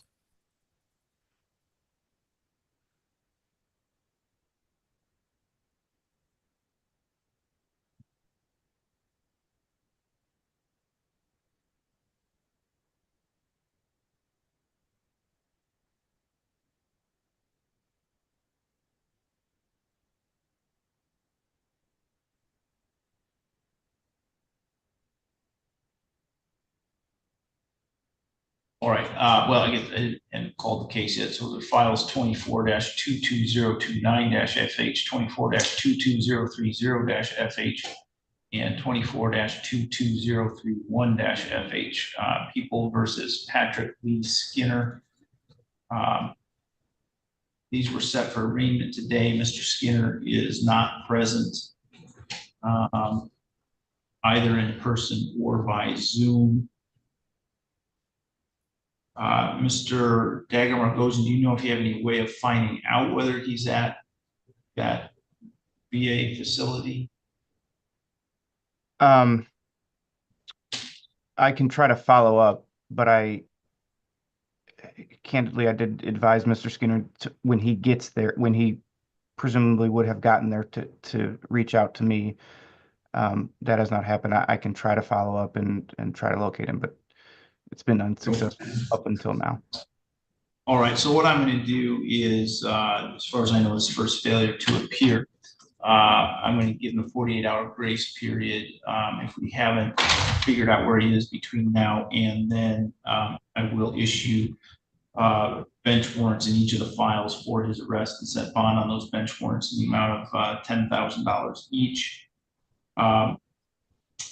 If you are able to locate him at that facility, obviously Mr. Dagner will let us know, and we will either not issue or call those warrants. I have our Veterans Court this afternoon, so I don't know if I'm able to gain any information through our VA contact there. I don't know what he might be able to share with me, but I'll make an inquiry there, and if he's able to share any information, I'll let you know anything that I find out. Thank you. All right, I think we're all set with that case then.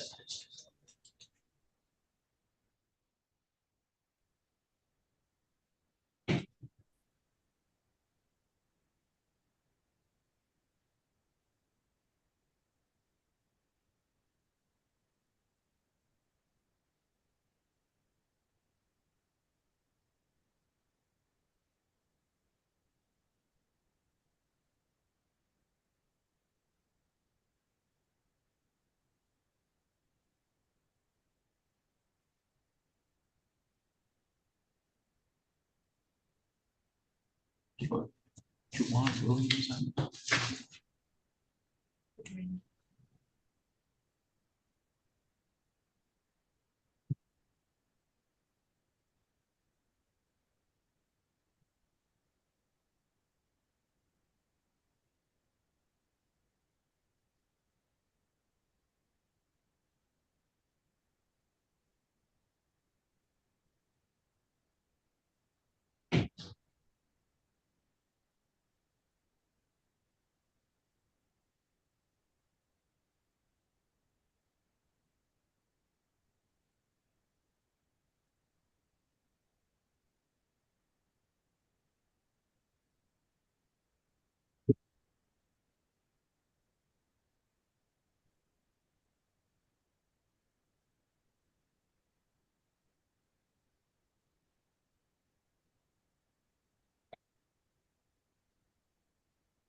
I call the children with limits. Okay, Mr. Murphy, we have Ms. Kately here in the courtroom. Do you need to speak to her? Yeah, if I could briefly, Your Honor, I could call her if she has her phone, or she could call the office, or I could just talk to her over Zoom. All right, Ms. Kately, do you have a phone on you? Do you have his number? Okay, Mr. Murphy, do you have Ms. Kately's number? I believe so, yes, Your Honor. Otherwise, we've got the iPad running. She can just step out into the hallway and do it that way. Yeah, I'll give her a call. Her phone number ends in 6023, correct? Yeah. Okay, yeah, I'll give her a call. You want to step out to the hall? He'll call you right now. Okay, thank you.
Okay,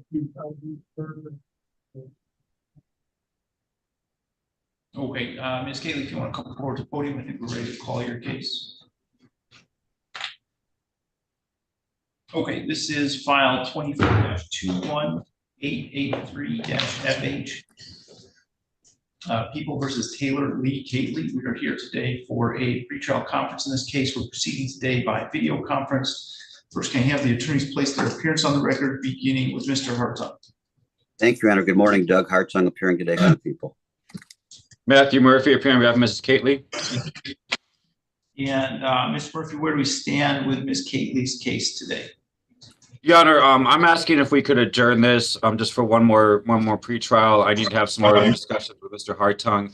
Ms. Gately was in Harbor Light. She completely successfully completed that. I wanted to make sure with that, see how she's doing with her sobriety. So again, if Mr. Hartung doesn't object, I'll just ask for an adjournment. No objection. Okay, we could do December 11th at 8:15 if that date works for everyone. Is that okay with you, Mr. Hartung? That looks good. Can we do that, please, Your Honor? So December 11th at 8:15 a.m. Mr. Murphy, would you do that stipulation in order? I will, Your Honor. Thank you. You can sign my name, man. Okay, thank you. I have to go downstairs to Morgan. I believe Matt Murphy needs to know too. Okay. Mr. Murphy, she has something with Judge Morgan this morning also. I don't know. I got the paperwork right here. Yeah, I don't have it on my docket. It might be something that's we're not appointed to. Okay. I see something for next week on the 12th. No, this one says the 6th at 8:45 a.m.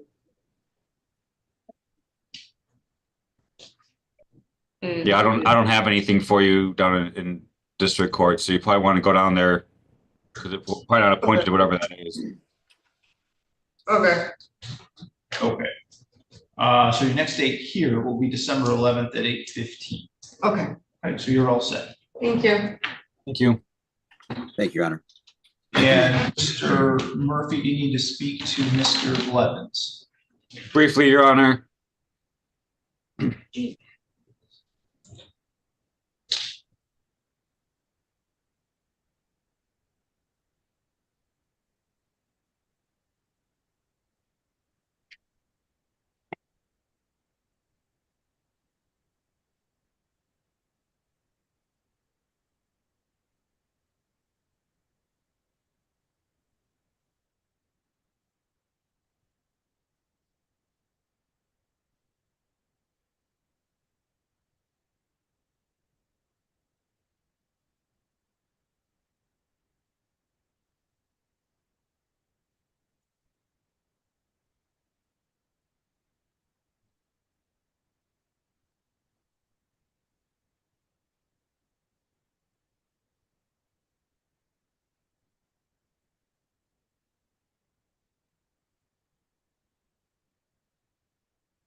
Sir, are you Mr. Colwell?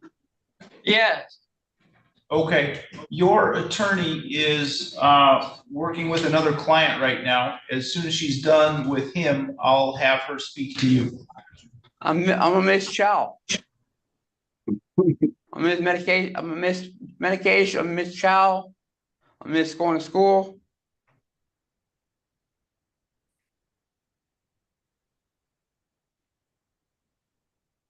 All right, it's going to be about 5 minutes. So I'm going to put you back in the waiting room for a couple minutes. All right. You want to bring Mr. Hall? Yes.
Okay, this is file 24-21859-FH People versus Heath Michael Hall. We are here today for a pretrial conference in the case. We are proceeding today by, in person. First, can I have the attorneys place their appearance on the record? Do we have somebody from the prosecutor's office? Sorry, Judge. Phoebe McClure, me up the people. Rhonda will do it on behalf of Mr. Hall this morning, Your Honor.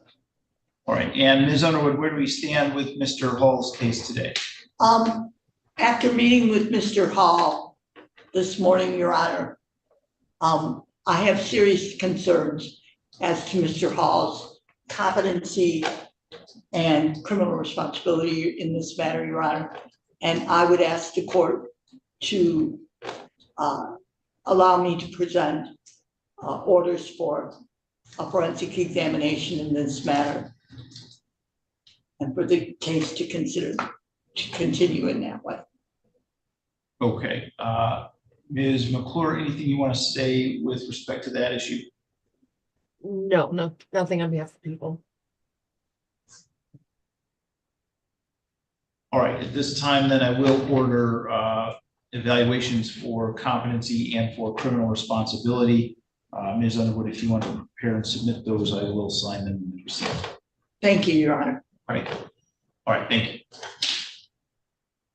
That's it for today. Thank you. And then, Ms. Underwood, Mr. Colwell is logged back in, so if you want to get on your device. I'll go on back. Okay, so Mr. Murphy, are you ready to proceed with Mr. Blevins? Yes, Your Honor. This is file 24-21929-FH People versus Nicholas Montgomery Blevins. We're here today for a final pretrial conference in this case. We are proceeding today by video conference. First, I have the attorneys place their appearance on the record, beginning with Mr. Gumto. Good morning, Your Honor. Dan Gumto for the people. Matthew Murphy, appearing on behalf of Mr. Blevins. And where do we stand with Mr. Blevins' case today, Mr. Murphy? Your Honor, I apologize. I don't have a written plea agreement from the people, but from my understanding, the people are willing to offer for Mr. Blevins to plead to 2 counts of resisting and obstructing an officer, dismissing the remaining 2 counts on the information, dismissing habitual offender notice, and that there'll be an agreement for no more jail at sentencing in this matter. If that, and again, if that's my understanding of the plea offer, is that correct, Mr. Gumtow? Yes, that's correct. Mr. Blevins does wish to accept the offer and plead guilty to, again, those 2 counts of resisting and opposing officers.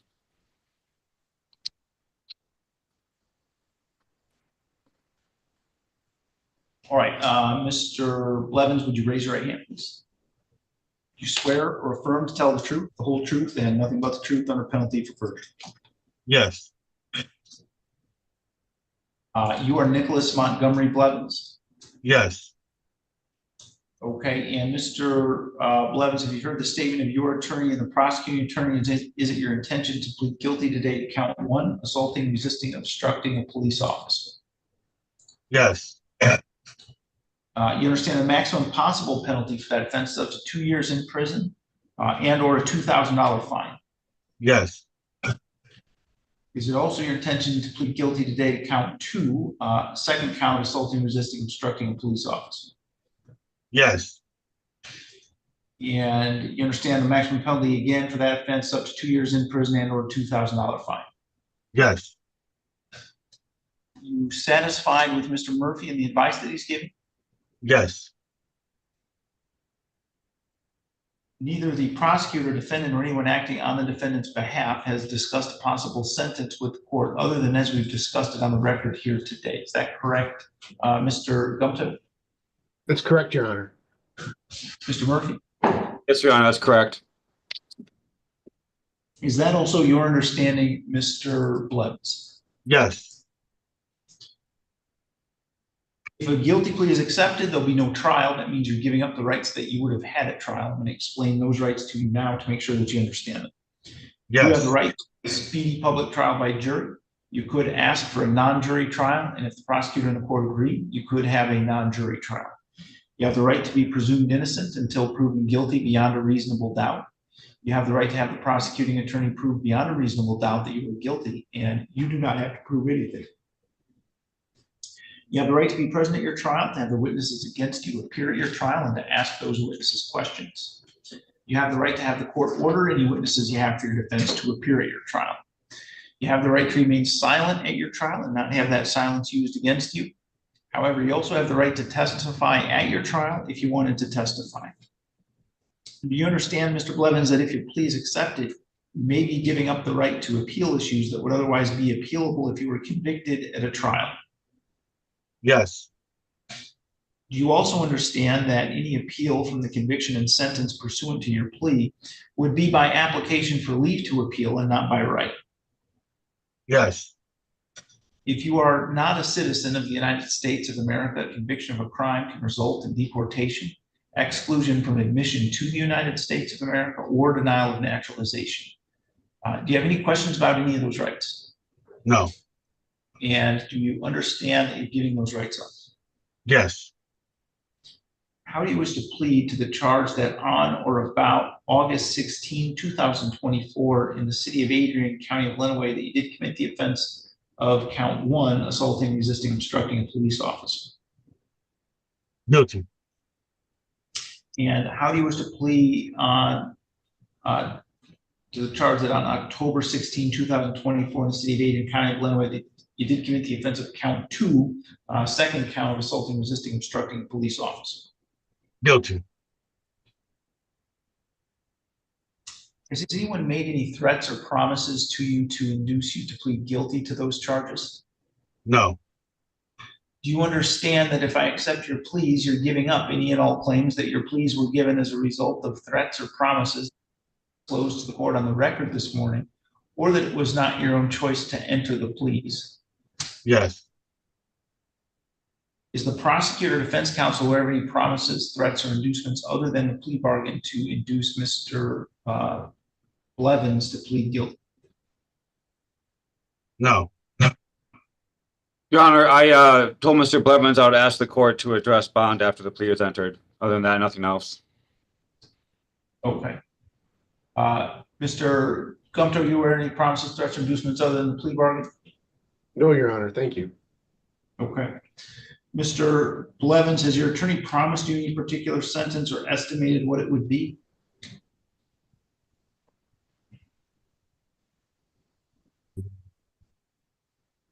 Just what he told me. Okay, other than as we've discussed. No, on the no, record- no. Sorry, is it your own choice to plead guilty today? Yes. All right, Mr. Murphy, do you want to cover the factual basis? Yes, Your Honor, thank you. Mr. Blevins, can you hear me okay? Yes, sir. Okay, Mr. Blevins, were you indeed in the city of Adrian, County of Lenawee, State of Michigan on August 16th of 2024? Yes. Okay, and on that date and time, did you come in interaction with two police officers of the Adrian City Police Department? Yes. Okay, and you were aware that they were police officers, correct? Yes. Okay, and did they try to, did they identify you and try to take you into custody on some outstanding warrants? Yes. And did you resist them taking you into custody on those warrants? Yes. Your Honor, I have no further questions. I'm satisfied with the factual basis. Mr. Gumto, are the people satisfied? Yes, we are. Thank you, Judge. Mr. Blevins, can you just tell me briefly what you did to resist or oppose the officers? I just gave him a fake name, and I wouldn't let him arrest me. I wasn't fighting them, but I wasn't letting them arrest me. When they were trying to place handcuffs on you, you were pulling your arms away and trying to resist that action of placing the handcuffs on? Yes. Okay. Has the court complied with MCR 6.302 B, C, and D, Mr. Gumto? Yes, Your Honor. Mr. Murphy? Yes, Your Honor, thank you. I will accept the plea then. It's been given understandably, voluntarily, and accurately. Mr. Blevins has had full knowledge of his rights. He's had competent counsel. The court has not made any agreement regarding the possibility of a plea or sentence in this case with the prosecutor, defense attorney, defendant, or anyone acting in the interest of Indian. I will refer this matter to the probation department for a pre-sentence investigation and set sentencing for January 9th at 8:15 a.m. Mr. Blevins, someone from the probation department is going to be in touch with you to do a pre-sentence investigation interview. When you do that interview, please be truthful about this offense and about your background. Okay. Your Honor, may I briefly address bond? Go ahead. No, Your Honor, in this incident, again, Mr. Blevins, as he indicated, the officers identified him. They knew that he had outstanding warrants. He tried to say that he was his twin brother, and that he did pull away. He did not want to be taken into custody at that time. We're not denying or trying to downplay the actions at the incident. He does obviously want to accept responsibility and move forward with sentencing on this. Now he has been in custody since the incident. He is serving a sentence that should be up next week, I believe November 11th, for a violation of probation that he is still on that probation for. We're asking the court to consider a PR bond. Again, he won't be released today. It will be next week if he was released, and then he's not going to be completely out. Obviously, he has bond conditions the court has imposed and will impose moving forward. Plus, he has his probation he has to report and be concerned about as well. Again, Mr. Blevins is not trying to downplay his actions. He does apologize for them, but we are asking the court to consider a PR bond. We don't believe it's necessity to keep him in custody between the date, this date and sentencing date. But obviously, whatever the court orders, he will abide by the orders of the court. So we'd ask the court to consider, though, a PR bond. The people take no position with regard to bond, Your Honor.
Okay, I'll reduce the bond to a personal recognizance bond.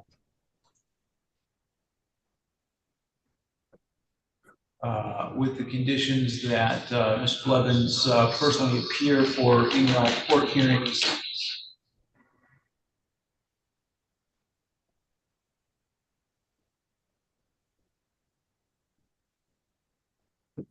That you abide by any judgment entered in the case and surrender to.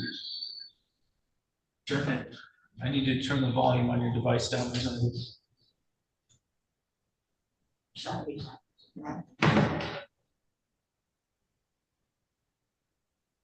Okay, sorry. So you must, again, abide by the judgment entered in the court and surrender to serve any sentence imposed. You must not leave the state of Michigan without permission of the court. You must not commit any crime while released. You must immediately notify the court in writing of any change of address or telephone number.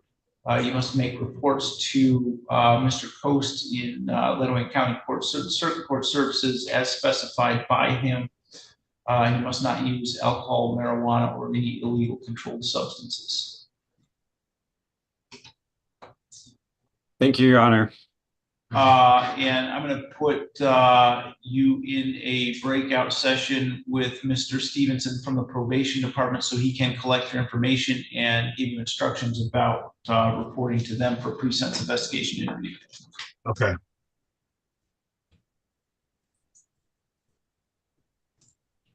Thank you, Your Honor. Okay, give me just 1 second here to get that breakout room set up.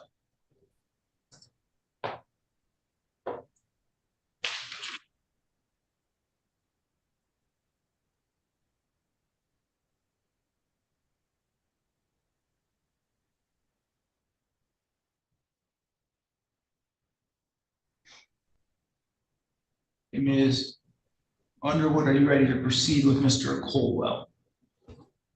Your Honor, I believe Ms. McClure is on that case. Is she? Ms. McClure, are you handling Mr. Colwell? Yes, I am.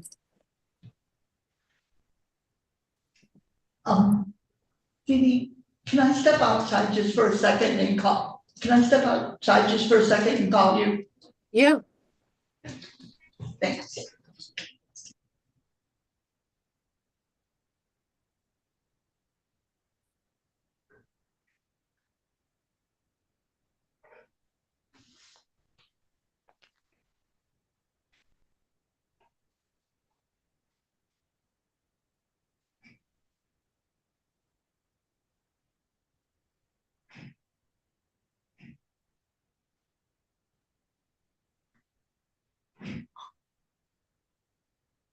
Could we have William Raymond in a room for the judge, please?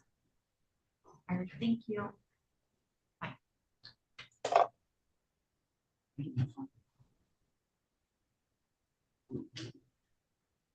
Okay.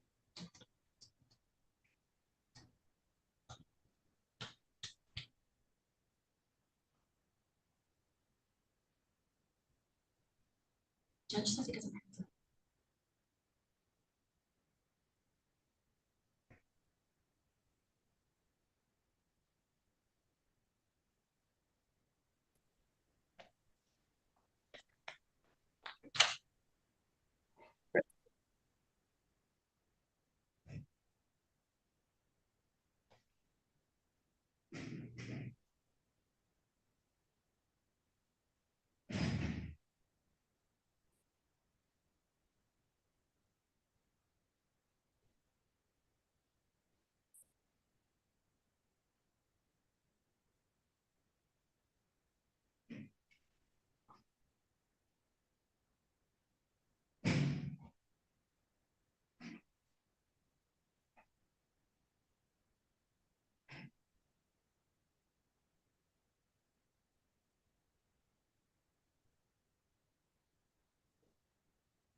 Okay, this is file 24-21989-FH, People versus Joseph Michael Colwell. We're here today for a pretrial conference in the case. We are proceeding today partially in person, partially by video conference.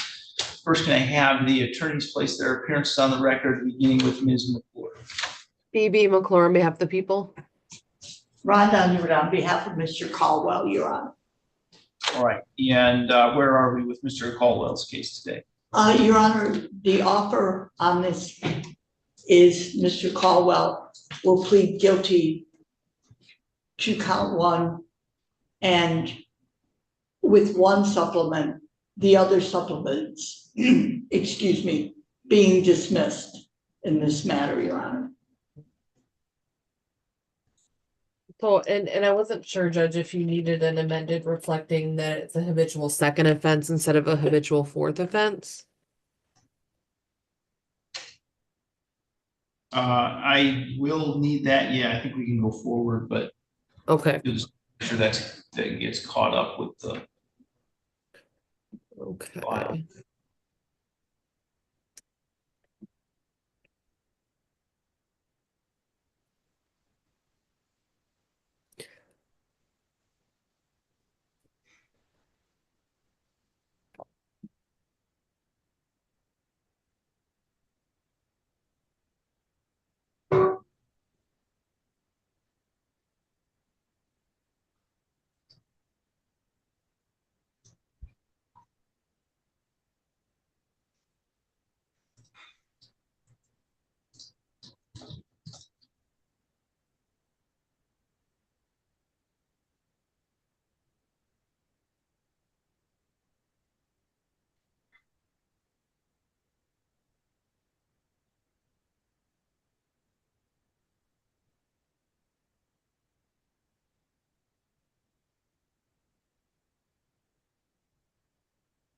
Okay.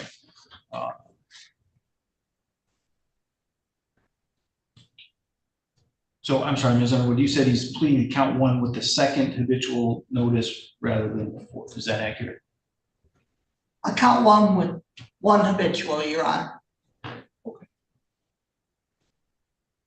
And Ms. McClure, is that a complete and accurate statement of the agreement? Sorry, it is, Judge.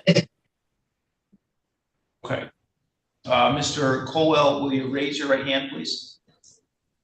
Do you swear or affirm to tell the truth, the whole truth, and nothing but the truth under penalty for perjury? Yes, that's murder. I need you to say that you do or you don't. I do. Okay. You can put your hand down if you want.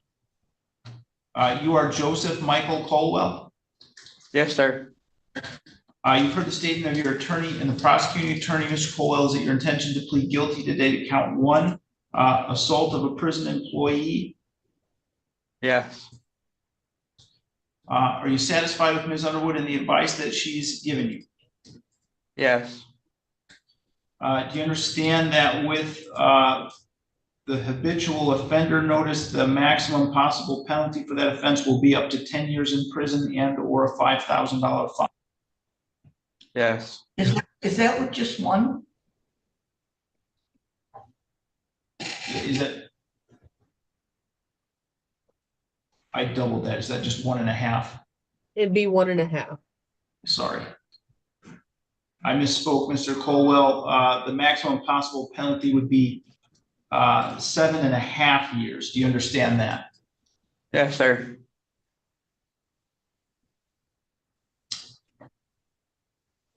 Are you satisfied with Ms. Underwood and the advice she's given you?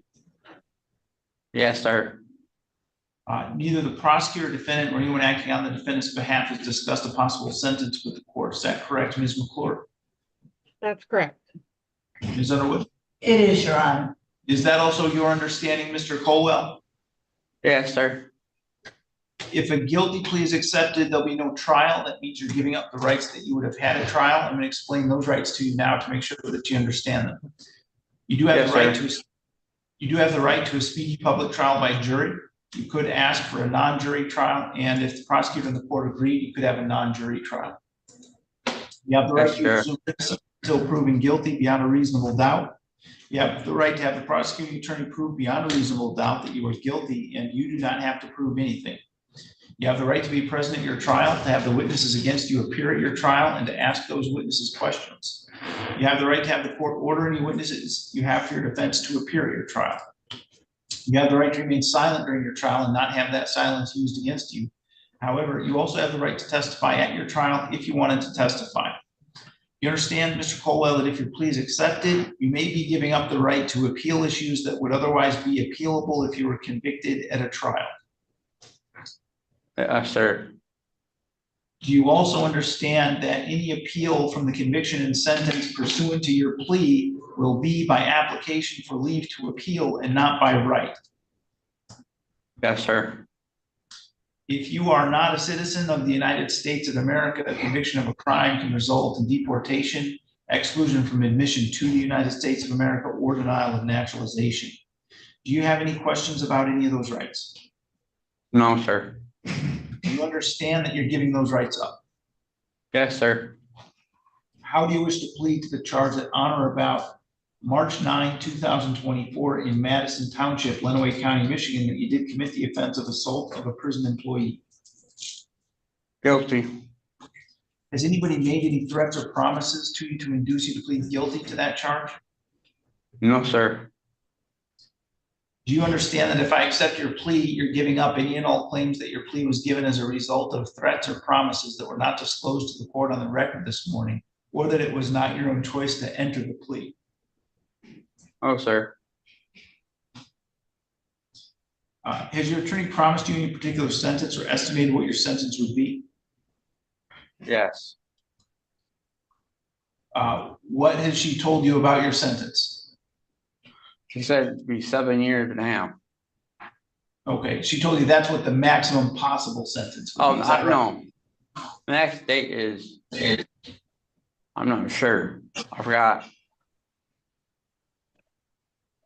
Okay, so do you understand, Mr. Colwell, that the maximum possible sentence that you can get for this, the most time that you can serve for this is 7.5 years? Yes, sir. Do you understand that it's my responsibility as the judge to set whatever the minimum sentence is going to be? Yes, sir. And do you understand that there's no agreements or anything about what I might do with respect to that minimum sentence? Yes, sir. Okay. Is it your own choice to plead guilty today? Yes, sir. Ms. Underwood, do you want to cover the factual basis? Yes, Your Honor. Thank you. Mr. Caldwell. Yes. I take you back to March 9th, 2024. Were you incarcerated at the Gus Harrison facility in Madison Township, Lenawee County, state of Michigan? Yes. Yes, ma'am. And you were lawfully incarcerated there, correct? Yes. And when you were incarcerated there on that date, did you come into contact with Stephen Sager, an employee of Gus Harrison? Yes, sir. Yes, ma'am. And he was conducting his duties as a correction officer there, correct? Yes, sir. And at that time, did you spit on Mr. Officer Sager? Yes, ma'am. And you had no permission to spit on him, correct? Yes, ma'am. And you know that spitting is an assault, correct? Yes. I believe the facts are established, Your Honor. Ms. McClure. Oh, I'm sorry. And Mr. Colwell, you were previously convicted of assault of a prison employee in Jackson County on or about March 7th, 2023, correct? Yes. And there's the supplement, Your Honor.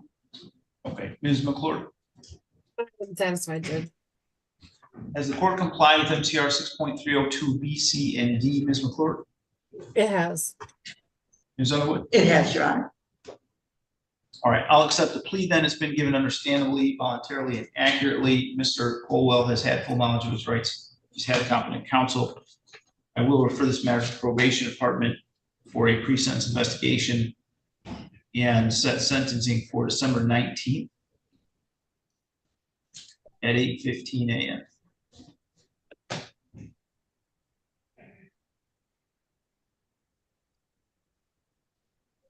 Mr. Colwell, someone from the probation department is going to be in touch with you to do a pre-sentence investigation interview. When you do that interview, please be truthful about this offense and about your background. All right. Yes, Your Honor. Right.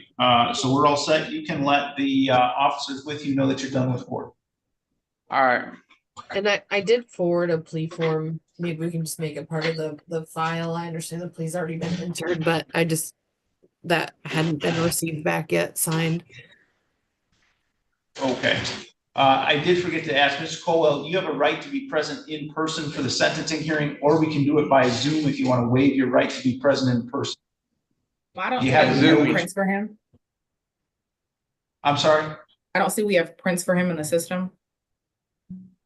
Okay, so we need fingerprints, so we're gonna have to do that in person. So Ms. McClure. It's gonna be I'm almost all the way up upstate. I'm at Gus Harrison Correctional, St. Louis, Michigan. That's kind of a long distance. All right, if they can arrange to get your fingerprints before that date and get the information in the system, then we can do it by Zoom. But otherwise, we're gonna have to do it in person. All right. Okay, thank you, Mr. Colwell. Yeah. Mr. Murphy, do you need a breakout session with Mr. Raymond? No, Your Honor, I'm ready to proceed.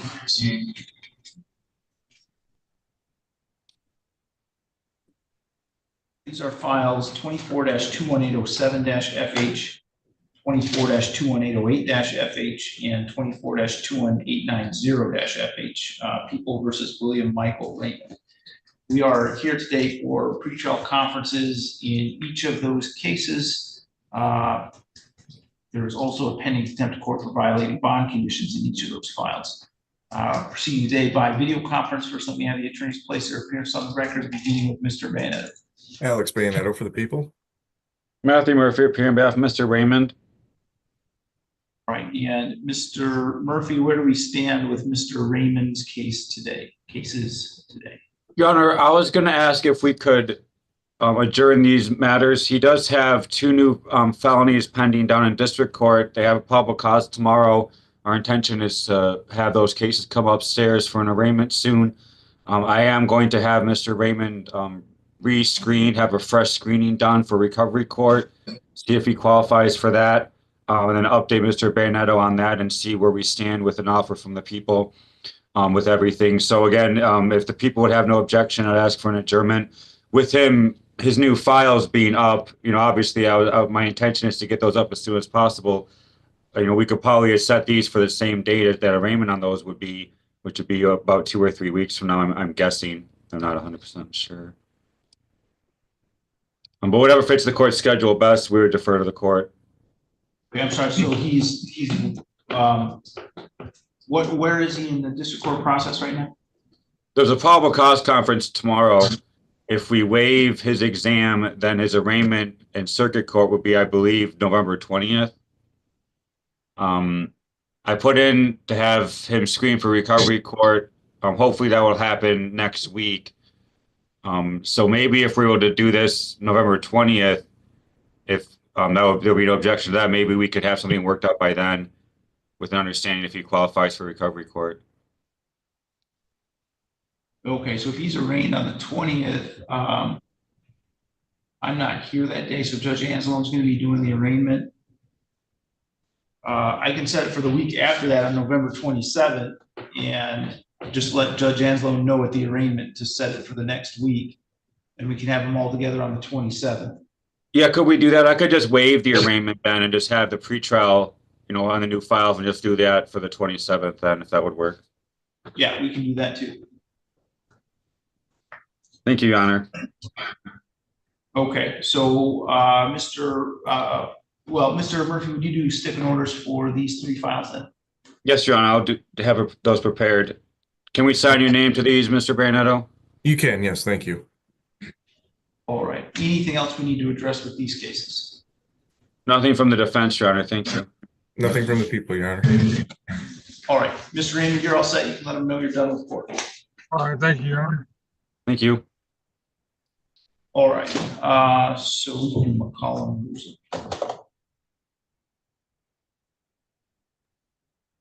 Your Honor, that's all that I had down for my schedule. I was going to go ahead and log off now. If I was wrong, I guess I'll reappear though.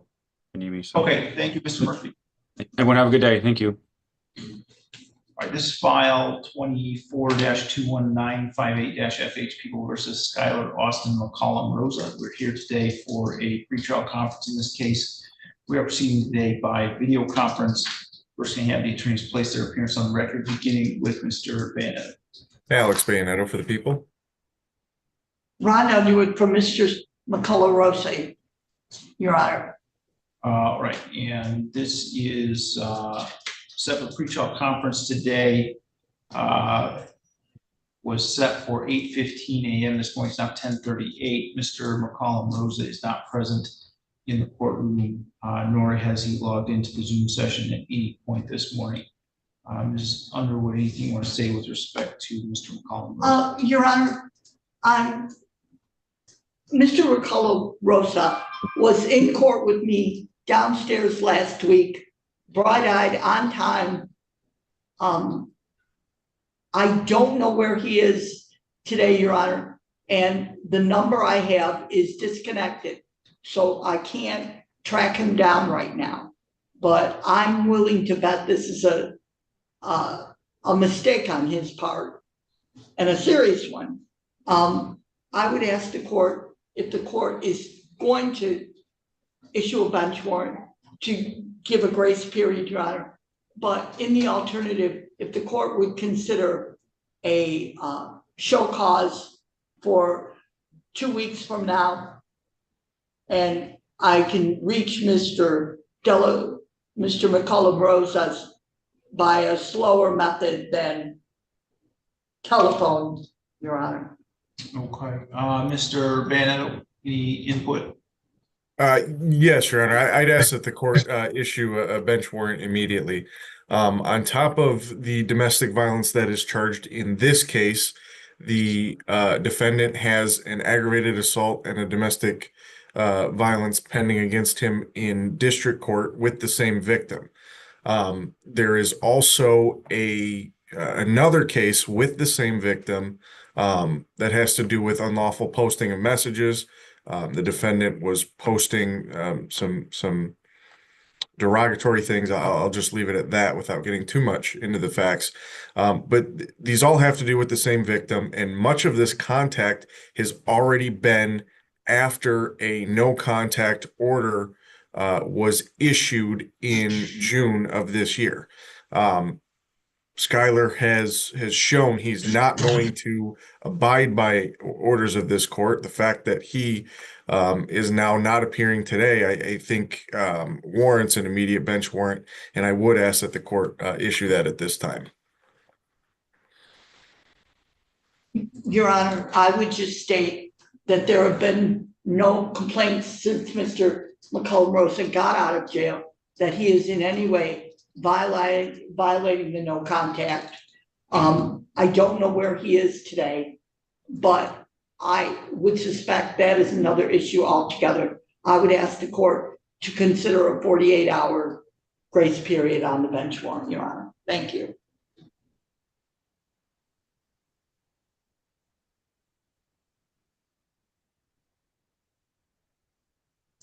All right, so the issue before the court right now is a failure to appear. I don't have any information about other bond violations since he was released, and so I'm only treating this as the failure to appear. I don't see any prior failures to appear in the file. And so he is entitled to the 48-hour grace period. So I will grant him that. If we have not heard from Mr. McCollum Rosa in 48 hours, the court will revoke and forfeit bond to a bench warrant and set bond in the $25,000. Thank you, Your Honor.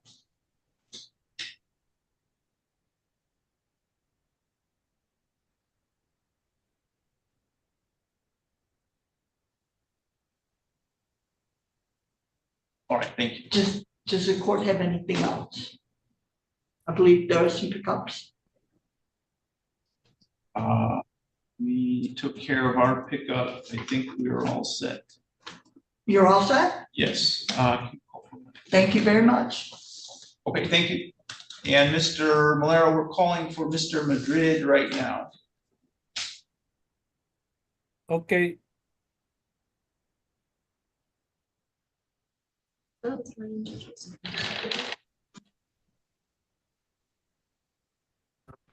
Thank you. Bye.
Okay, Mr. Malero, do you need to speak to Mr. Madrid? Yeah, probably just for a few minutes, Judge. Okay, 1 second.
So Ms. Holly, we still had to sentence him on one violation of probation and then he has a second one. Is that right? So I didn't add, he's got a new file, a 24 file, sentencing's in Yeah. December. So I think you wanted to put all this together, but the violation is just, he already pled guilty. So Right, we okay. did what happened was he didn't show up to sentencing. So that's why there was a report already done and I just updated it. Because the way the guidelines are and everything, I didn't even add a new violation on the new crime. I addressed it, but that was before he pled. It's very confusing. Yeah, it is. So we just had he was just supposed to be sentenced and we never got him sentenced on that. Right, violation. right. Okay. So you can either do it now or later. It doesn't matter to me. I don't know what Mr. Malaro wants to do. And then he's got a bunch of contempts. Right, right.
Okay, this is file 22-20968-FH, 22-20969-FH, and 22-20972-FH, all people versus Michael Anthony Madrid. We are here today for hearing on a violation of probation and I believe 3 contempts in each file. We are proceeding today by video conference. Mr. Malero, do you want to place your appearance on the record? Salvatore Malero on behalf of Michael Madrid. Okay. And so in review of this file, I'm not sure I understood it correctly last week when he pled to the new file. But the violation of probation in these 3 files, he had already pled guilty to. And we had a sentencing date set, and then Mr. Madrid did not appear at that sentencing, so I think there are several contempts related to that. Do I recall correctly, Mr. Malero, that does the plea on the new file, the 24 file, is there going to be a prison sentence for that? Yes, Judge, there was an agreed sentence of 48 on the charge and then 2 + 2 for the gun. So okay. So it's whatever that is, whatever math says that is. 4 + 2, 6 years, so it's gonna be 60 months total. Okay. So I think what we can do, since he's already pled guilty to the only violation of probation in this file, is set the sentencing on that for the same date as our sentencing date in the new case.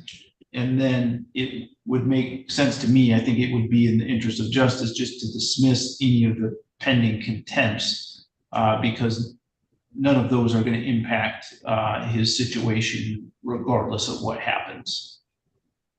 Yeah, Judge, may I speak to all that? Go ahead. So, I mean, we appreciate the fact that you would, in the interest of justice, dismiss that. And the charge for which his prison sentence is pending is scheduled for December 13th. The PSI has been done. I've spoken to Ms. Holly and Mr. McCready on that. There's probably going to be a little bit of an adjustment, but there is a sentence agreement. Mr. Madrid has significant health problems and it's deteriorating. And so the sentence is actually scheduled for December 13th, but we would request of the court to consider moving it up even to like this Friday if the court was willing. I can, so Ms. Holly, you've got everything completed, so we're ready to go. I did do it. I'm gonna have to change it because of the way the guidelines came out. I'm gonna have to change my recommendation. I can do that tomorrow. I'll send it to you guys. Okay. I think I recommended 5 years and it's actually a 7-year guideline. So I have to change it to that. My recommendation.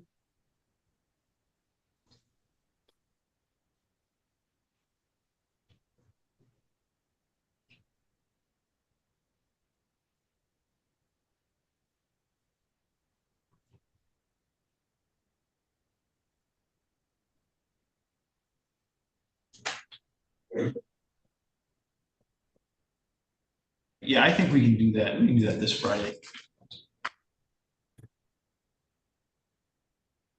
Okay. So Friday then at 8:15, we'll set everything for sentencing. I'll adjust the credit when I make those changes. Okay, great.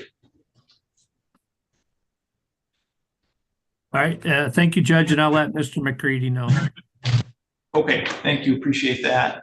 Anything else we need to address for Mr. Madrid today? I do not believe so, Your Honor. Okay. Thank you then. Mr. Madrid, you can let the officer with you know that you're done with court. Thank you, sir. Thank you, Judge. Okay, thank you. Mr. Moore. I think that's it, right, Your Honor? I took over for Ms. McClure halfway through. I just wanted to make sure. Yeah, that's everything I have. Okay, have a good day. Take care, Judge. Thank you. See you later. Yep. So his